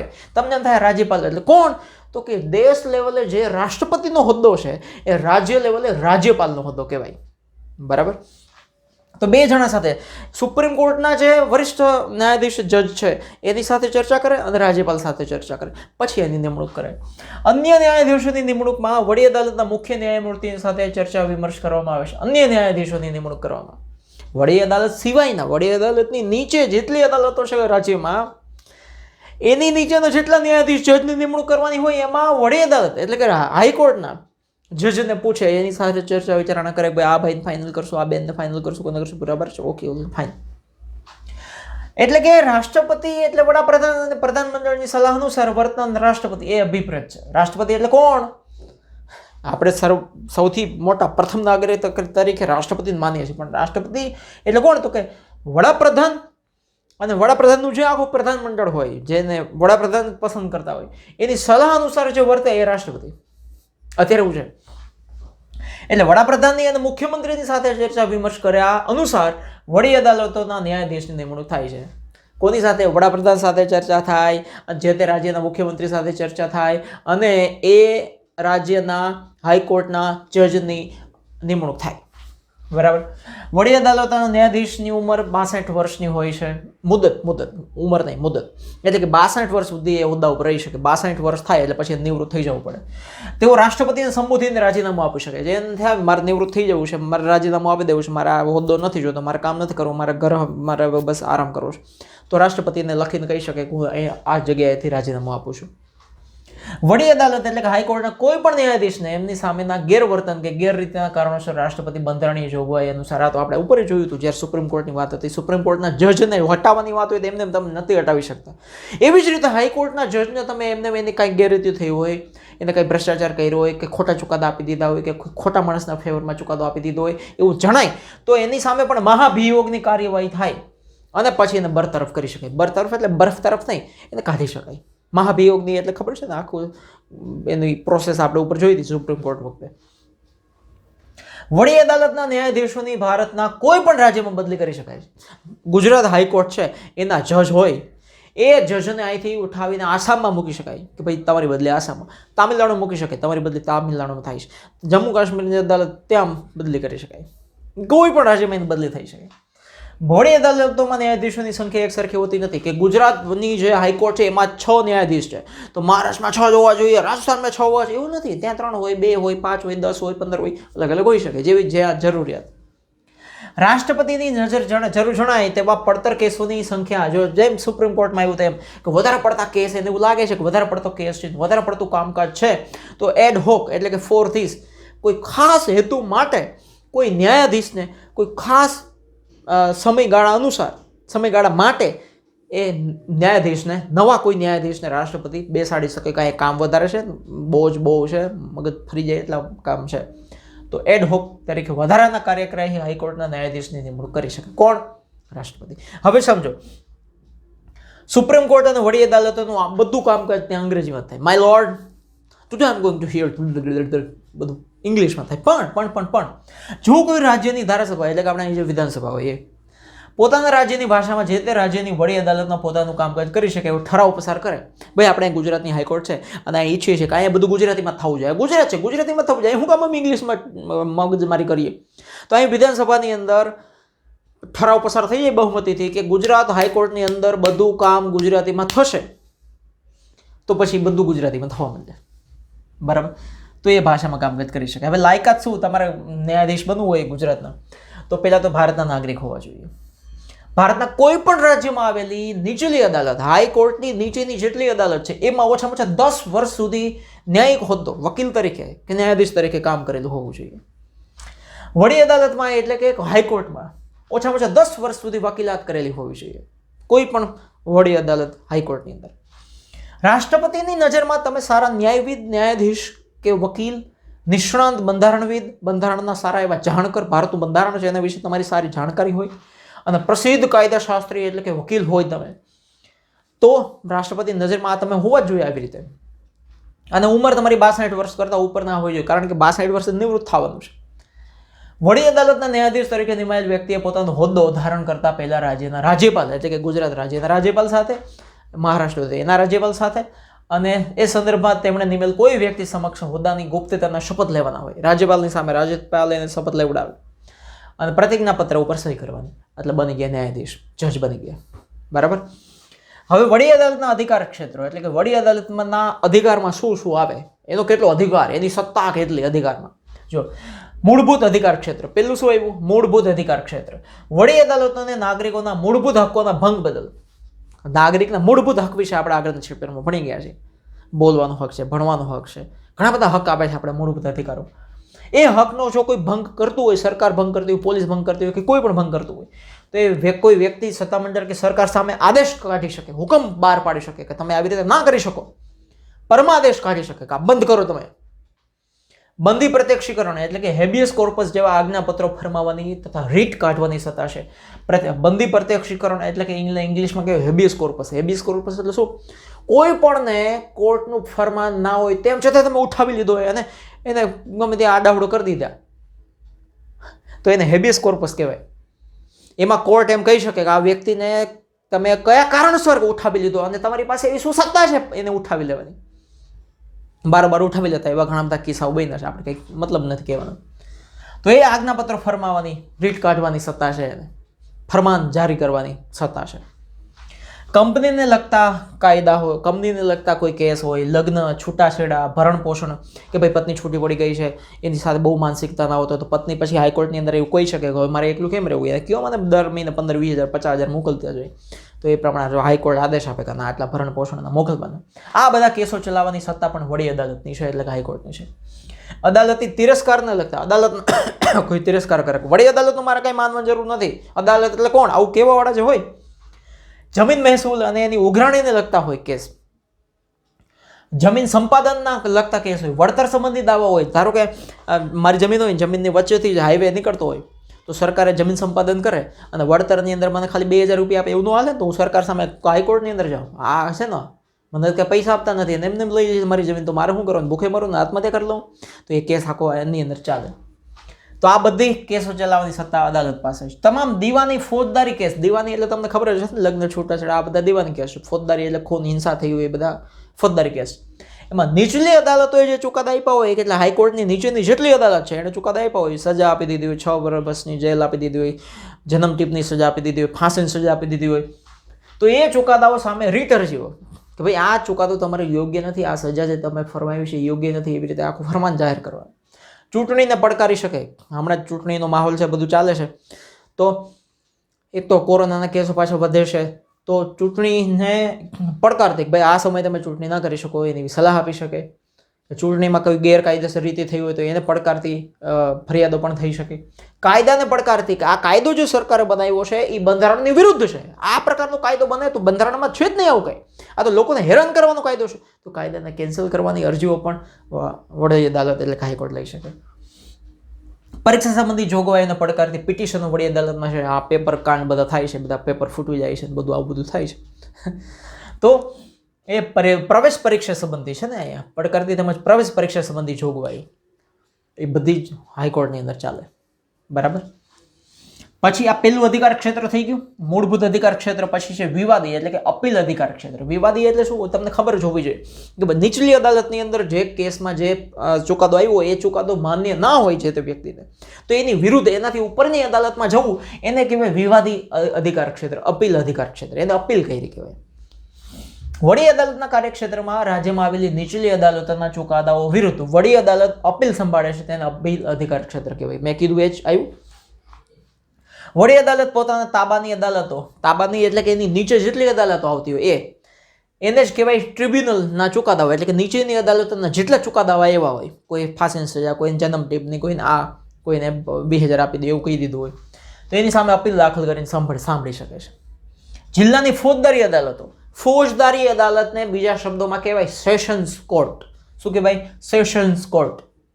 ફોજદારી, જ્યાં ક્રિમિનલ કેસ ચાલતા હોય, જ્યાં હિંસાના બધા કેસ ચાલતા હોય, ખૂન મારામારીના કેસ જ્યાં ચાલતા હોય, મર્ડરના જ્યાં કેસ ચાલતા હોય, એને કહેવાય સેશન્સ કોર્ટ, જેને કહેવાય ફોજદારી. એના ન્યાયાધીશે જ્યારે આરોપીને એના ગુના બદલ 4 વર્ષ કરતાં વધારેની સજા ફટકારી દીધી હોય, 4 વર્ષ કરતાં વધારે આપી જ દીધી હોય સજા, 5 વર્ષની જેલ, તો ચુકાદા વિરુદ્ધ વડી અદાલતમાં પક્ષકાર અપીલ કરી શકે છે. એટલે કે જેને સજા થઈ હોય એનો વકીલ જઈ શકે છે એની ઉપરની અદાલતમાં. હવે આવું કાંડ થયું છે. સેશન્સ કોર્ટે કોઈ આરોપીને એની નીચેની ફોજદારી અદાલતના ચુકાદાથી વિરુદ્ધ હત્યાના આરોપસર મૃત્યુની સજા ફરમાવી ત્યારે વડી અદાલતમાં અપીલ થઈ. સેશન કોર્ટે આરોપીને, એટલે કે જેના ઉપર આરોપ છે એવા માણસને મૃત્યુની સજા ફરમાવી દીધી હોય અને ફાંસી લટકાડી દો, નરાધમ છે આ માણસ, તો એની વિરુદ્ધ પણ વડી અદાલતમાં જઈ શકાય છે. ટ્રિબ્યુનલ એટલે કે હાઈકોર્ટની નીચેની જે કેસ છે, અદાલતો છે, એના ચુકાદાથી કોઈ નારાજ થયું હોય કે ભાઈ આ ચુકાદો મને માન્ય નથી યાર, આવું થોડું હાલે યાર, ના ચાલે, તો પણ એ હાઈકોર્ટમાં જઈ શકે. વડી અદાલત કોઈ કેસમાં બંધારણ અર્થઘટન સંબંધી કાયદાના મહત્વના પ્રશ્ન પર નિર્ણય કરવાનો અધિકાર ધરાવે છે. એટલે કે નીચેની કોઈ પણ કોર્ટ હોય એના જજ જે ચુકાદા આપે એ બંધારણ કે કાયદાને થોડા તરોડી મરોડીને કે બંધારણની બહારનો કોઈ ચુકાદો આપી દીધો હોય, એ જો હાઈકોર્ટની નજરમાં આવે, વડી અદાલતની નજરમાં, તો એ સીધો કેસ હાઈકોર્ટ પોતાની પાસે લઈ શકે. ભાઈ આમાં તમે બંધારણના જે અમુક કાયદાઓ છે એને તમે ધ્યાનમાં લીધા નથી સાહેબ, મેડમ. હા, બરાબર. તો એ શું થઈ ગયું? વિવાદી અધિકાર ક્ષેત્ર. હવે છે વહીવટ અધિકાર ક્ષેત્ર. વડી અદાલતને રાજ્યમાંથી કે જે પ્રદેશમાં તેની હુકુમત વિસ્તરતી હોય તે પ્રદેશમાંથી તમામ અદાલતોને ન્યાયપંચ ઉપર દેખરેખ રાખવાની અને કાર્યવાહીનું નિયમન કરવાની સત્તા છે. એટલે કે ધારો કે ગુજરાતની હાઈકોર્ટ છે, એની નીચે જેટલી પણ કોર્ટ આવે છે એ બધી કોર્ટ ઉપર ચાંપતી રાખવાની, ધ્યાન રાખવાનો બધો અધિકાર છે કે ત્યાં શું ચાલે છે, શું નથી ચાલતું, બરાબર ચાલે છે કે નહીં, બધું ધ્યાન રાખવાની સત્તા હાઈકોર્ટ પાસે છે. બરાબર. તો આસામ છે, તો આસામની 4-5 રાજ્યોની હાઈકોર્ટ આસામમાં છે, તો એ 4-5 રાજ્યોમાં જેટલી બીજી નીચેની કોર્ટ છે એ બધી ઉપર ચાંપતી નજર રાખવાની સત્તા હાઈકોર્ટ પાસે છે. વડી અદાલતો જરૂર જણાય તો આવી અદાલતો પાસેથી કેસ પેપર્સ કે પત્રકો મંગાવવાની અને કેસ ચલાવવાની સત્તા ધરાવે છે. એને લાગે કે ભાઈ નીચલી કોર્ટની અંદર કંઈક આડોવડું થઈ રહ્યું છે, અજુગતું થાય છે, તો એ બધા કેસ પેપર ફટાફટ એમ કે હાઈકોર્ટમાં આપી જાઓ, એ કેસ હવે અહીંયા હાલશે, રહેવા દો, એ તમારા માટે કામનું નથી, આ બહુ મોટો મુદ્દો બને છે, હવે અહીંયા આપવા દો. પોતાની તાબા હેઠળની અદાલતોનો વ્યવહાર, પોતાની નીચે, તાબા એટલે સમજી લેવાનું, કોઈ ટાબા કાબા એવું નથી, એની નીચેની અદાલત બધી, એનો વ્યવહાર અને કાર્યવાહીનું નિયમન કરવા માટે સામાન્ય નિયમો પણ ઘડી શકે કે ભાઈ નીચેની કોર્ટે આટલા બધા નિયમોનું પાલન કરવાની સાથે બધા કેસો ચલાવવાના રહેશે. હાઈકોર્ટ નિયમ બનાવી શકે એનાથી નીચેની બધી કોર્ટ માટે. વડી અદાલતો વિવિધ પ્રકારની ફીના ધોરણો નક્કી કરી શકે કે ભાઈ આ પ્રકારનો કેસ આવે તો આટલી ફી લેવાની, આ પ્રકારનો કેસ આવે તો આટલી ફી લેવાની, આ પ્રકારનો કેસ આવે તો આટલી ફી લેવાની. એ ફી લેવાનો જે નિયમ બનાવવો એ હાઈકોર્ટ બનાવી શકે, એ નીચેની કોર્ટો માટે, સુપ્રીમ કોર્ટ માટે નહીં. આ બધી જોગવાઈઓ બંધારણના આધીન અને સુસંગત. પાછું એક ગમે ફી કેટલી લેવી, કેવા નિયમો આવા, આટલા આટલા નિયમો પાડવાના, એ બધા નિયમોના ફી ધોરણ એ બધું બંધારણને લાગતું વળગતું હોવું જોઈએ. સુસંગત એટલે કે લાગતું વળગતું હોવું જોઈએ. ભાઈ પોતાની રીતે એમ કહી દે કે આવો કેસ આવે લઈ લો 2 લાખ રૂપિયા, એમ ના ચાલે. તાબાની અદાલતોને તેઓ હિસાબો નોંધો કેવી રીતે રાખવા એનું માર્ગદર્શન વડી અદાલત આપે કે ભાઈ કેસ આવે છે, આ તેની ફી આવે છે, એના હિસાબો કેમ રાખવા, કેવી રીતે કેસ હેન્ડલ કરવા, કેવી રીતે કેસ એક પછી નિપટાવવા, એ બધું માર્ગદર્શન પણ હાઈકોર્ટ એની નીચેની કોર્ટોને આપે. વડી અદાલત નજીરી અદાલત તરીકે, નજીરી અદાલત આપણે ભણી ગયા હતા, સુપ્રીમ કોર્ટ જ્યાં પૂરી થઈ ત્યાં અને હાઈકોર્ટ જ્યાં શરૂ થઈ વચ્ચે આપણે નજીરી અદાલત એટલે કે કોર્ટ ઓફ રેકોર્ડ્સ આપણે ભણી ગયા હતા, એનું સ્થાન ધરાવે છે. એટલે કે જેટલા હાઈકોર્ટની અંદર બધા કેસ ચાલતા હોય એ બધા કયા વર્ષમાં કેટલા કેસ આવ્યા, એના ચુકાદાઓ શું આવ્યા, બધું પેપરમાં લિખિત બધું હોય, ટાઈપ કરેલું, એ બધું રેકોર્ડેડ હોય, સંગ્રહ હોય એનો આખો. તમે ગમે ત્યારે માગો એમ થાય કે 2001ની અંદર શું શું કહેવાય, આવો કેસ આવ્યો તો એના મને પેપર જોઈએ મળી જાય તમને ઝેરોક્સ કોપી. વડી અદાલતે પોતે આપેલા ચુકાદાઓ, જે ચુકાદા આપ્યા હોય ચુકાદા નિર્ણયોને યોગ્ય અને વ્યવસ્થિત સ્વરૂપમાં સંગ્રહ કરીને પ્રસિદ્ધ કરવાનું કાર્ય કરે છે. એક વર્ષની અંદર ધારો કે 2020ની અંદર હાઈકોર્ટની અંદર આટલા ચુકાદાઓ આવ્યા, આટલા કેસો ચાલ્યા, એ બધાની આખી નોટબુક એટલે કે પુસ્તક આખું સંગ્રહિત થઈ જાય, પ્રકાશિત થાય. જે ચુકાદાઓ કે નિર્ણયો તાબાની અદાલતો માટે આખરી ગણાય છે અને ભવિષ્યમાં અન્ય મુકદ્દમાઓમાં નિર્ણય લેવામાં માર્ગદર્શક બને છે. એ જે બુક બહાર પડી એમાં હાઈકોર્ટના બધા 2001, 2, 5, 10, 15 બધાના જે વર્ષ બાય વર્ષના જે ચુકાદાઓ હોય અને એનો જે સંગ્રહ કરીને જે પુસ્તક બહાર પડ્યું હોય એ એનાથી નીચેની અદાલતોના જે વકીલો હોય કે ન્યાયાધીશો એટલે કે જજ હોય એને એ બધા વાંચતો જ હોય, એને ખબર જ હોય. એ પ્રકારનો કેસ જ્યારે એની પાસે આવે ને ત્યારે ખબર પડે કે હા અહીંયા આ પ્રકારનો કેસ હતો તો એમાં હાઈકોર્ટ આવો નિર્ણય લીધો હતો, આપણે એવું જ લેવો જોઈએ. બરાબર, એ આખરી નિર્ણય ગણાય, એનાથી ઉપરવટ જઈને જુદો નિર્ણય ના આપી શકે. વકીલો એમની તરફેણ કે વિરુદ્ધમાં દલીલોમાં ચુકાદાના સંદર્ભે ટાંકીનો ઉપયોગ કરતા હોય છે કે ભાઈ વકીલો કહી શકે અત્યારે કોઈ ધારો કે 2021ની અંદર અત્યારે કોઈ કેસ એવો આવ્યો અને એની અંદર કંઈક આડેહોડ શું કહેવાય ચુકાદો આવવાની શરૂઆત થઈ તો તરત જ વકીલ કહી શકે સાહેબ 2015ની અંદર આ સેમ આવો જ કેસ આવ્યો હતો અને એ કેસની અંદર વડી અદાલત એટલે હાઈકોર્ટના જજે આવો નિર્ણય આપ્યો હતો, તમે કેમ આડાવડા થઈ શકો? ના થઈ શકો. તો એ માન્ય જ રાખવું પડે. ગુજરાતમાં વડી અદાલત સરખેજ ગાંધીનગર હાઈવે છે, મારા ઘરથી 2-5 કિલોમીટર થાય. વડી અદાલત સરખેજ ગાંધીનગર હાઈવે 16 અમદાવાદમાં આવેલી છે. બરાબર, તો આ બધી આ સુપ્રીમ કોર્ટ આખી પૂરી થઈ ગઈ, પછી વડી અદાલત એટલે હાઈકોર્ટ આપણે પૂરી કરી દીધી. હવે છે તાબાની અદાલત, એને કહેવાય અધીનસ્થ અદાલતો. તાબાની એટલે કે હાઈકોર્ટની નીચેની બધી અદાલત. આ હાઈકોર્ટ એટલે વડી અદાલતની દેખરેખ નીચે જિલ્લાની તાલુકાઓની અદાલતો, ફાસ્ટ ટ્રેક કોર્ટ, પોટા અદાલત, ટ્રિબ્યુનલ અને કેટલીક વિશેષ અદાલતો હોય છે. પોટા એટલે પ્રિવેન્શન ઓફ એન્ટી સોશિયલ કે કોઈ એન્ટી ટેરરિસ્ટ એક્ટિવિટી જે થતી હોય એને પોટા અદાલત કહેવાય. પ્રત્યેક રાજ્યને ટેરરિસ્ટ એટલે આતંકવાદીની બધી પ્રવૃત્તિઓ જે રાજ્યોમાં કે કોઈ પણ જગ્યાએ થતી હોય તો એના વિરુદ્ધ જે કેસ ચાલે એ પોટા અદાલતમાં ચાલતા હોય છે. આવા કેસ પ્રત્યેક રાજ્યને વહીવટી એકમ જિલ્લામાં વહેંચવામાં આવે છે. એટલે કે દીવાની અદાલત હોય જ્યાં બધા છૂટાછેડા લગ્ન આ તેની બધા જમીન બધા કેસ ચાલતા હોય. ફોજદારી જે ક્રિમિનલ કેસ ચાલતા હોય. મહેસૂલી એટલે બધા મહેસૂલ ઉઘરાવાની એટલે કે ટેક્સ એટલે કે કરવેરા એના રિલેટેડ આખી અદાલતો હોય છે. આ 3 અદાલતો આવે, દીવાની, ફોજદારી, મહેસૂલી. દરેક જિલ્લામાં આ 3 અદાલતો હોય. હવે એમાં જિલ્લા ન્યાયાધીશ એટલે કે જિલ્લા લેવલ જે અદાલત છે એનો ન્યાયાધીશની વાત છે. કોઈ પણ રાજ્યના જિલ્લા ન્યાયાધીશ તરીકે વ્યક્તિઓની નિમણૂક અને એમની જગ્યા પર નિયુક્તિ અને બઢતી તે રાજ્ય સંબંધમાં હુકુમત વાપરતી વડી અદાલત સાથે ચર્ચા વિમર્શ કરીને જે તે રાજ્યના રાજ્યપાલ દ્વારા કરવામાં આવે છે. એટલે કે જિલ્લામાં જે અદાલત, ધારો કે અમદાવાદ જિલ્લો, સુરત જિલ્લો, વડોદરા જિલ્લો, બધા જિલ્લાની અંદર જે વડી અદાલત નીચેની જે કોર્ટ છે એના ન્યાયાધીશ તરીકે વડી અદાલતના જે મુખ્ય જજ છે એની સાથે ચર્ચા કરીને એ ન્યાયાધીશોને ત્યાં નિમણૂક કરવામાં આવે. લાયકાત શું હોવી જોઈએ? કે ભારતની નાગરિક હોવી જોઈએ, ઓછામાં ઓછા 7 વર્ષ સુધી વકીલાત કરી હોવી જોઈએ કોઈ કોર્ટની અંદર, કેન્દ્ર સરકાર કે રાજ્ય સરકારમાં ન્યાયતંત્રમાં અધિકારી તરીકેની સેવાની યોગ્યતા ધરાવતા હોવા જોઈએ, જિલ્લા ન્યાયાધીશ સિવાયની અન્ય ન્યાયાધીશોની નિમણૂક.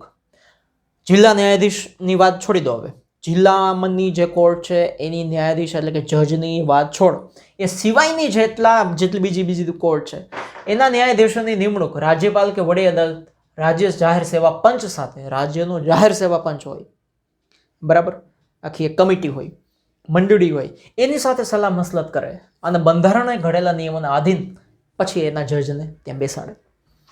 જિલ્લાની અદાલતોમાં દીવાની દાવાઓ એટલે કે સિવિલ મેટર, એટલે કે લગ્ન, છૂટાછેડા, જમીન, આ તે અને બધું ભરણ પોષણ, આના બધા જે કેસ આવતા હોય ને, જે ન્યાયાધીશ ચલાવે એને જિલ્લા ન્યાયાધીશ કહેવાય.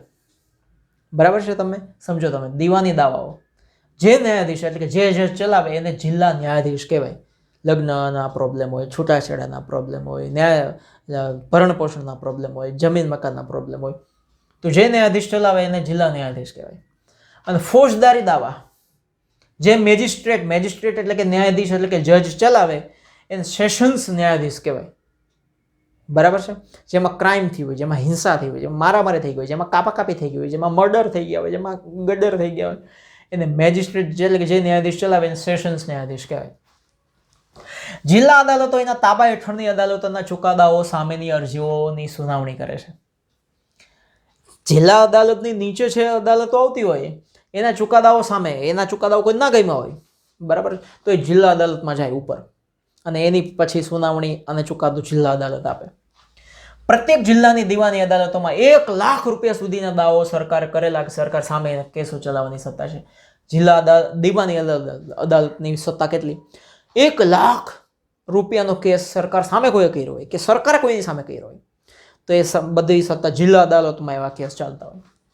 આ કોર્ટોના સિવિલ જજ સરકાર સામેના દાવાઓ ઉપરાંત શું કરી શકે? જો સિવિલ જજ એટલે કે જેમાં કેવા કેસ આવે તમે જો, લગ્ન, છૂટાછેડા, ભરણ પોષણ, જમીન સંપાદન કે વળતરને લગતા દાવાઓ, વાલીપણાને લગતા દાવાઓ, કે ભાઈ છૂટા પડતા હોય પેરેન્ટ્સ એટલે કે મમ્મી પપ્પા છૂટા પડતા હોય, એ લોકો ડિવોર્સ લઈને છૂટાછેડા લેતા હોય, તો એમ એક છોકરો હોય તો એમ થાય, મમ્મીને એમ થાય આ છોકરો મારી સાથે રહેશે, પપ્પા એમ કે આ છોકરો મારી સાથે રહેશે, તો વાલી કોણ એનો? હવે એના મમ્મી કે પપ્પા, એના પેરેન્ટ કોણ? એવા કેસ બધા ક્યાં ચાલે? સિવિલ જજ એટલે કે સિવિલ કોર્ટમાં ચાલે, એટલે કે દીવાની કોર્ટમાં ચાલે. ફોજદારી અદાલતોમાં સેશન્સ કોર્ટ, ફોજદારી અદાલત કે જેમાં હિંસાના બધા કેસો ચાલતા હોય એમાં કઈ કોર્ટ આવે? Sessions court, first class judicial magistrate court, second class judicial magistrate court અને મામલતદાર કોર્ટ અને એક્ઝિક્યુટિવ મેજિસ્ટ્રેટ કોર્ટ. આ બધી કોર્ટમાં હિંસાને લગતા બધા કાવા દાવા કેસો ચાલતા હોય. આ કોર્ટમાં 3 વર્ષ સુધીની કેદથી માંડીને 10 વર્ષ સુધીની કેદની સજા અને 5,000 કે તેથી વધુ રકમની દંડની અને હત્યાના કેસમાં મૃત્યુદંડ, ફાંસીની સજા, જન્મટીપ એટલે કે આજીવન કારાવાસની સજા, એવી બધી સજા કરવાની સત્તા છે. કોની પાસે? આ બધી કોર્ટ પાસે. આટલા વર્ષો સુધીની 10 વર્ષ સુધીની કેદની સજા અથવા તો કોઈ હત્યાનો કેસ થયો હોય કે કંઈક એવું કાંડનો કેસ થયો હોય તો મૃત્યુદંડ, ફાંસીની સજા, જન્મટીપ, આજીવન કારાવાસની સજા ફરમાવી છે. આ ઉપરાંત બીજી પણ કોર્ટ છે, સ્મોલ કોઝ કોર્ટ છે, ફેમિલી કોર્ટ છે, આવી બધી કોર્ટો છે. જમીન મહેસૂલના કેસો માટે મહેસૂલ અદાલત એક ખાસ છે, કરવેરાની અદાલત એક સ્પેશિયલ અદાલત છે. મજૂરોના વિવાદ કોઈ કંપનીમાં થયા હોય તો એના માટે મજૂર અદાલત છે કે ભાઈ મજૂરોને પૂરતા પગાર ધોરણ ના મળતા હોય, એનું શોષણ થતું હોય, એના માટે મજૂર અદાલત છે. અને કેટલીક ખાસ અદાલતો છે. ખાસ અદાલત એટલે કે જે જિલ્લા અદાલતની નીચે અથવા તો વડી અદાલત, હાઈકોર્ટની નીચે આવતી હોય એને ઇંગ્લિશમાં કહેવાય ટ્રિબ્યુનલ કોર્ટ. જેમ કે વાહન અકસ્માતના વળતર માટેની કોર્ટ, કારણ કે રોજ કેટલા એક્સિડન્ટ થતા હોય તો બધા હાઈકોર્ટની અંદર કે બીજી કોર્ટમાં જાય તો ત્યાં બીજા કેસ કેમ ચલાવો? તો એના માટે એક અલગ ટ્રિબ્યુનલ, ખાસ કોર્ટ રચી છે કે વાહન અકસ્માત થતા હોય તો એમ કે મારી ગાડી ભાંગી નાખી, આને મારું આ ભાંગી નાખ્યું, તો એવા બધા કેસો ત્યાં ચાલતા હોય. પછી શિક્ષક અધ્યાપકોના નોકરીના હક કે હિતના રક્ષણ માટે ગુજરાત શૈક્ષણિક સંસ્થા સેવા ટ્રિબ્યુનલ એક ખાસ કોર્ટ છે જેમાં શિક્ષકોના પગાર ધોરણ, શિક્ષકોને ન્યાય મેળવવા માટે, શિક્ષકોના અધિકારોનો ભંગ થતો હોય, હકોનો ભંગ થતો હોય, એ માટે આ અદાલત છે, ગુજરાત શૈક્ષણિક સંસ્થા સેવા ટ્રિબ્યુનલ. પછી દેવા કે રિકવરી માટે, મારા કોઈ લાખ રૂપિયા લઈ ગયું પછી દેતા ના હોય, 5 કરોડ આને લઈ લીધા પચાવી ગયા, તો એના માટે સ્પેશિયલ અદાલતો છે. ગ્રાહક સુરક્ષા માટે આપણે છેતરાઈ ગયા, કોઈ વસ્તુ લેવા ગયા, મોબાઈલ લેવા ગયા, કોમ્પ્યુટર લેવા ગયા, કાંઈ પણ વસ્તુ લેવા ગયા ને એમાં ભટકાઈ ગયા ને એમાં બેટરી ન આવી, મોબાઈલની જગ્યાએ કંઈક બીજું જ નીકળ્યું, તો ગ્રાહક સેવાની વાત છે. તો ગ્રાહક તકરાર નિવારણ ફોરમ નામની અદાલત છે અને પક્ષકારોને થયેલા નુકસાન અંગેના દાવાઓનો નિકાલ તરીકે વળતર આપી ન્યાય કરે છે. આ બધી અદાલતો ન્યાય કરે છે. હવે જો આ ઉપરાંત ગુજરાત રાજ્યના પ્રત્યેક જિલ્લામાં કેટલાક કેસોના ઝડપી નિકાલ માટે, કે ભાઈ કેસ એટલા બધા આવતા હોય તો ફટાફટ કેસ પતી જાય, એના માટે સરકારે ફાસ્ટ ટ્રેક કોર્ટની પણ વ્યવસ્થા કરી છે. ફાસ્ટ ટ્રેક એટલે કે ત્યાં કોર્ટ ફટાફટ ઝડપી ચાલતો હોય. આ જે હાઈકોર્ટ છે નીચેની ઘણી અદાલતો એવી છે કે ત્યાં 2-2 મિનિટમાં 5-5 મિનિટમાં એક કેસ પતી જતો હોય, નીકળી જાય કેસ, પૂરો સીધો ચુકાદો આવી જતો હોય. પોટા કેસો ચલાવવા માટે અલગ પોટા અદાલતો ગુજરાતમાં છે. POTA prevention of anti terrorist activities, જે આતંકવાદી પ્રવૃત્તિ થતી હોય એની વિરુદ્ધ કેસો ચલાવવા માટેની જે અદાલતો છે, પોટા અદાલતો પણ ગુજરાતમાં છે. આ બધી અદાલતોએ ન્યાય કાર્યવાહીનું વિકેન્દ્રીકરણ કર્યું છે. વિકેન્દ્રીકરણ એટલે શું? કે ધારો કે સુપ્રીમ કોર્ટ એક જ આખા દેશની અંદર કોર્ટ હોય, તો એની પાસે કેટલું કામ આવે, મગજ ફરી જાય સુપ્રીમ કોર્ટના જજનું. તો બધા કેસો ઓછા કરવા માટે એ પછી હાઈકોર્ટ બની, એટલે કેસો ઓછા થયા. તો જેટલો પાવર હતો સુપ્રીમ કોર્ટનો એ ધીમે ધીમે વેચાણો. કેન્દ્ર પાવરનું જે કેન્દ્ર હતું એ ધીમે ધીમે કેન્દ્ર વિખેરાયું, એટલે કે વિકેન્દ્રીકરણ થયું. હાઈકોર્ટે પછી ધીમે ધીમે એની નીચેની કોર્ટો બનાવી અને એમ કરતા વિકેન્દ્રીકરણ થયું. અને એક સૂત્રી ધોરણે સ્વતંત્ર નિષ્પક્ષ રહીને તટસ્થ અને ન્યાય કામગીરી કરીને સૌનું ધ્યાન ખેંચ્યું.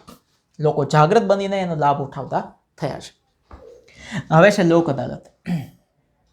ગરીબો અને સમાજના નબળા વર્ગો હોય, બિચારા શોષિતો, જેનું શોષણ થતું હોય, એને ઝડપી અને સસ્તો ન્યાય મળે અને ન્યાયમાં થતો વિલંબ છે એ નિવારવા ગુજરાત રાજ્ય દ્વારા સૌ પ્રથમ રાજ્યમાં લોક અદાલતની રચના થઈ. લોક અદાલત અત્યારે બહુ ફેમસ છે, બહુ જ લોકપ્રિય છે. આ અદાલત અન્વયે કાનૂની સેવા સત્તામંડળ અમદાવાદના ઉપક્રમે, અમદાવાદની અંદર આ છે કાનૂની સેવા સત્તામંડળ, જ્યાં હું રહું છું, મફત કાનૂની સહાય અને માર્ગદર્શનનું કેન્દ્ર છે કે ત્યાં કોઈ પૈસા લેવામાં આવતા નથી. નહીંતર વકીલ લોકો તો કેવડા રૂપિયા જોઈએ, ગરીબોને પોસાય નહીં બિચારાઓને. લોક અદાલત રજાના દિવસે ચાલુ હોય, મોટા ભાગે શનિ રવિ કે રવિવારે આ અદાલતો ચાલુ હોય. લોકો ફ્રી હોય, એના કામ ધંધાથી કે નોકરીએથી પાછા આવ્યા હોય ત્યારે એને સમય મળે અને કોઈ એવા કેસ હોય તો આની અંદર ચાલતા હોય. અને પક્ષકારોની સંમતિથી સ્વૈચ્છિક ધોરણે જિલ્લા અને તાલુકા મુખ્ય મથકે યોજવામાં આવે છે, જ્યાં પોસાય એવી રીતે અદાલતો ત્યાં મળી જતી હોય. આ અદાલતોમાં કેવા કેસ હોય? મોટર વાહન અકસ્માતના કેસ હોય, વળતરના કેસ હોય, લગ્ન વિચ્છેદ છૂટાછેડાના કેસ હોય, ભરણ પોષણ, સામાન્ય લેણાની વાત હોય, 5-10-15 હજાર કોઈ લઈ ગયું દેતું ન હોય, ખાનગી ફરિયાદો થઈ હોય, પોલીસ ફરિયાદો થઈ હોય, આ બધા કેસો ત્યાં ચાલતા હોય લોક અદાલતમાં. લોક અદાલતોમાં વકીલો, સામાજિક કાર્યકરો, કેળવણીકાર, પ્રતિષ્ઠિત નાગરિકો, ઉદ્યોગપતિઓ, પોલીસ અધિકારીઓ, વીમા કંપનીના અધિકારીઓ, ન્યાયાધીશ, ન્યાયિક અધિકારીઓ, આ બધા હોય એમાં.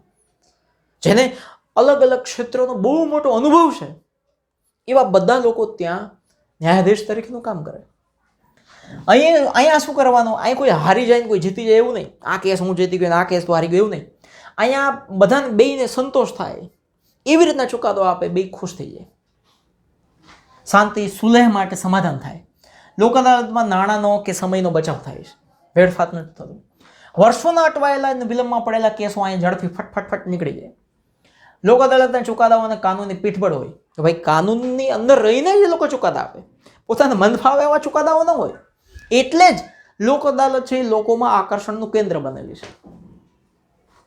ન્યાયતંત્રની સ્વતંત્રતા ભારતીય બંધારણમાં નાગરિકોના મૂળભૂત હકોના રક્ષણ અને સામાજિક, રાજકીય અને આર્થિક સમાનતા અને ન્યાય વિસ્થાપન, ન્યાયતંત્ર માટે ધારાસભા અને કારોબારીથી સ્વતંત્ર તટસ્થ.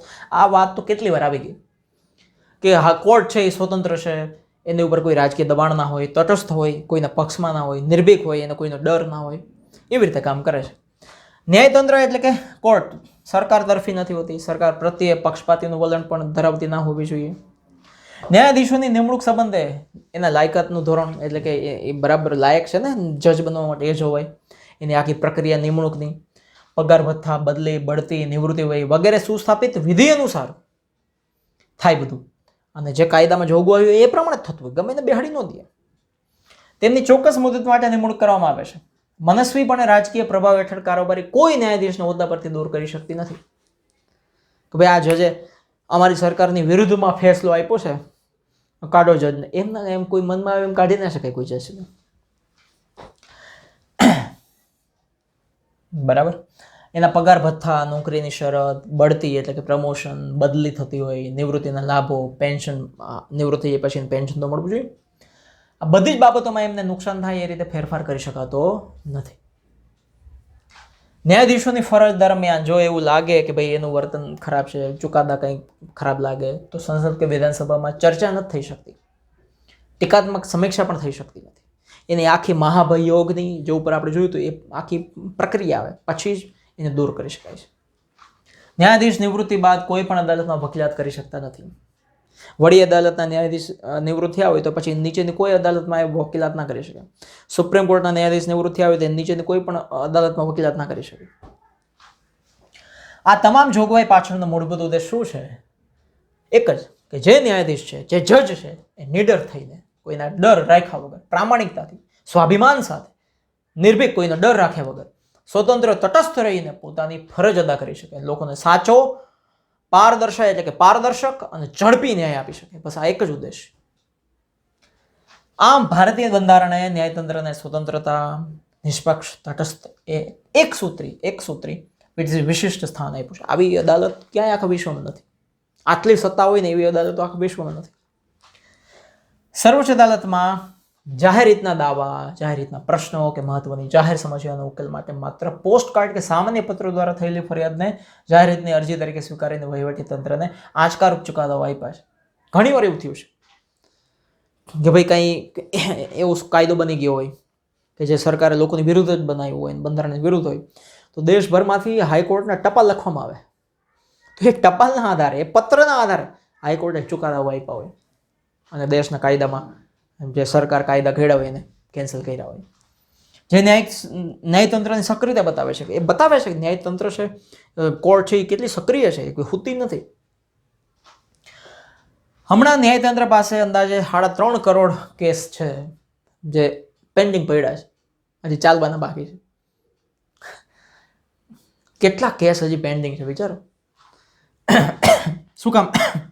કોર્ટ જેટલી જોઈએ એટલી છે નહીં, જેટલા ન્યાયાધીશ જજ જેટલા જોઈએ એટલા છે નહીં, કોર્ટની અંદર જેટલો સ્ટાફ જોઈએ એટલો સ્ટાફ છે નહીં. એટલે શું થાય? કોર્ટ પછી વિલંબ થાય, મોડું થઈ જાય કોર્ટને. કેસ બધા એટલા જોઈએ એટલે હાલે નહીં. એટલે અંદાજે 1,500થી વધુ જૂના અને અપ્રસ્તુત કાયદાઓને, 1,500થી પણ વધારે જૂના કાયદાઓ હજુ છે, અપ્રસ્તુત કાયદાઓ હજુ છે કે જેને કાં તો કેન્સલ કરવા પડે અથવા તો બદલી કાઢવા પડે. એ બધું કામ અત્યારે ચાલે છે અને એની તૈયારી વર્તમાન કેન્દ્ર સરકાર કરી રહી છે. બરાબર. સો આ આપણું એક 8, 9, 10 અને 11 બધા ન્યાયતંત્રને રિલેટેડ બધા જેને નાગરિક શાસ્ત્ર કહેવાય, ઇંગ્લિશમાં જેને સિવિક કહેવાય, એને લગતા આપણે બધા ચેપ્ટર ચલાવ્યા અને હજુ છે બાકી.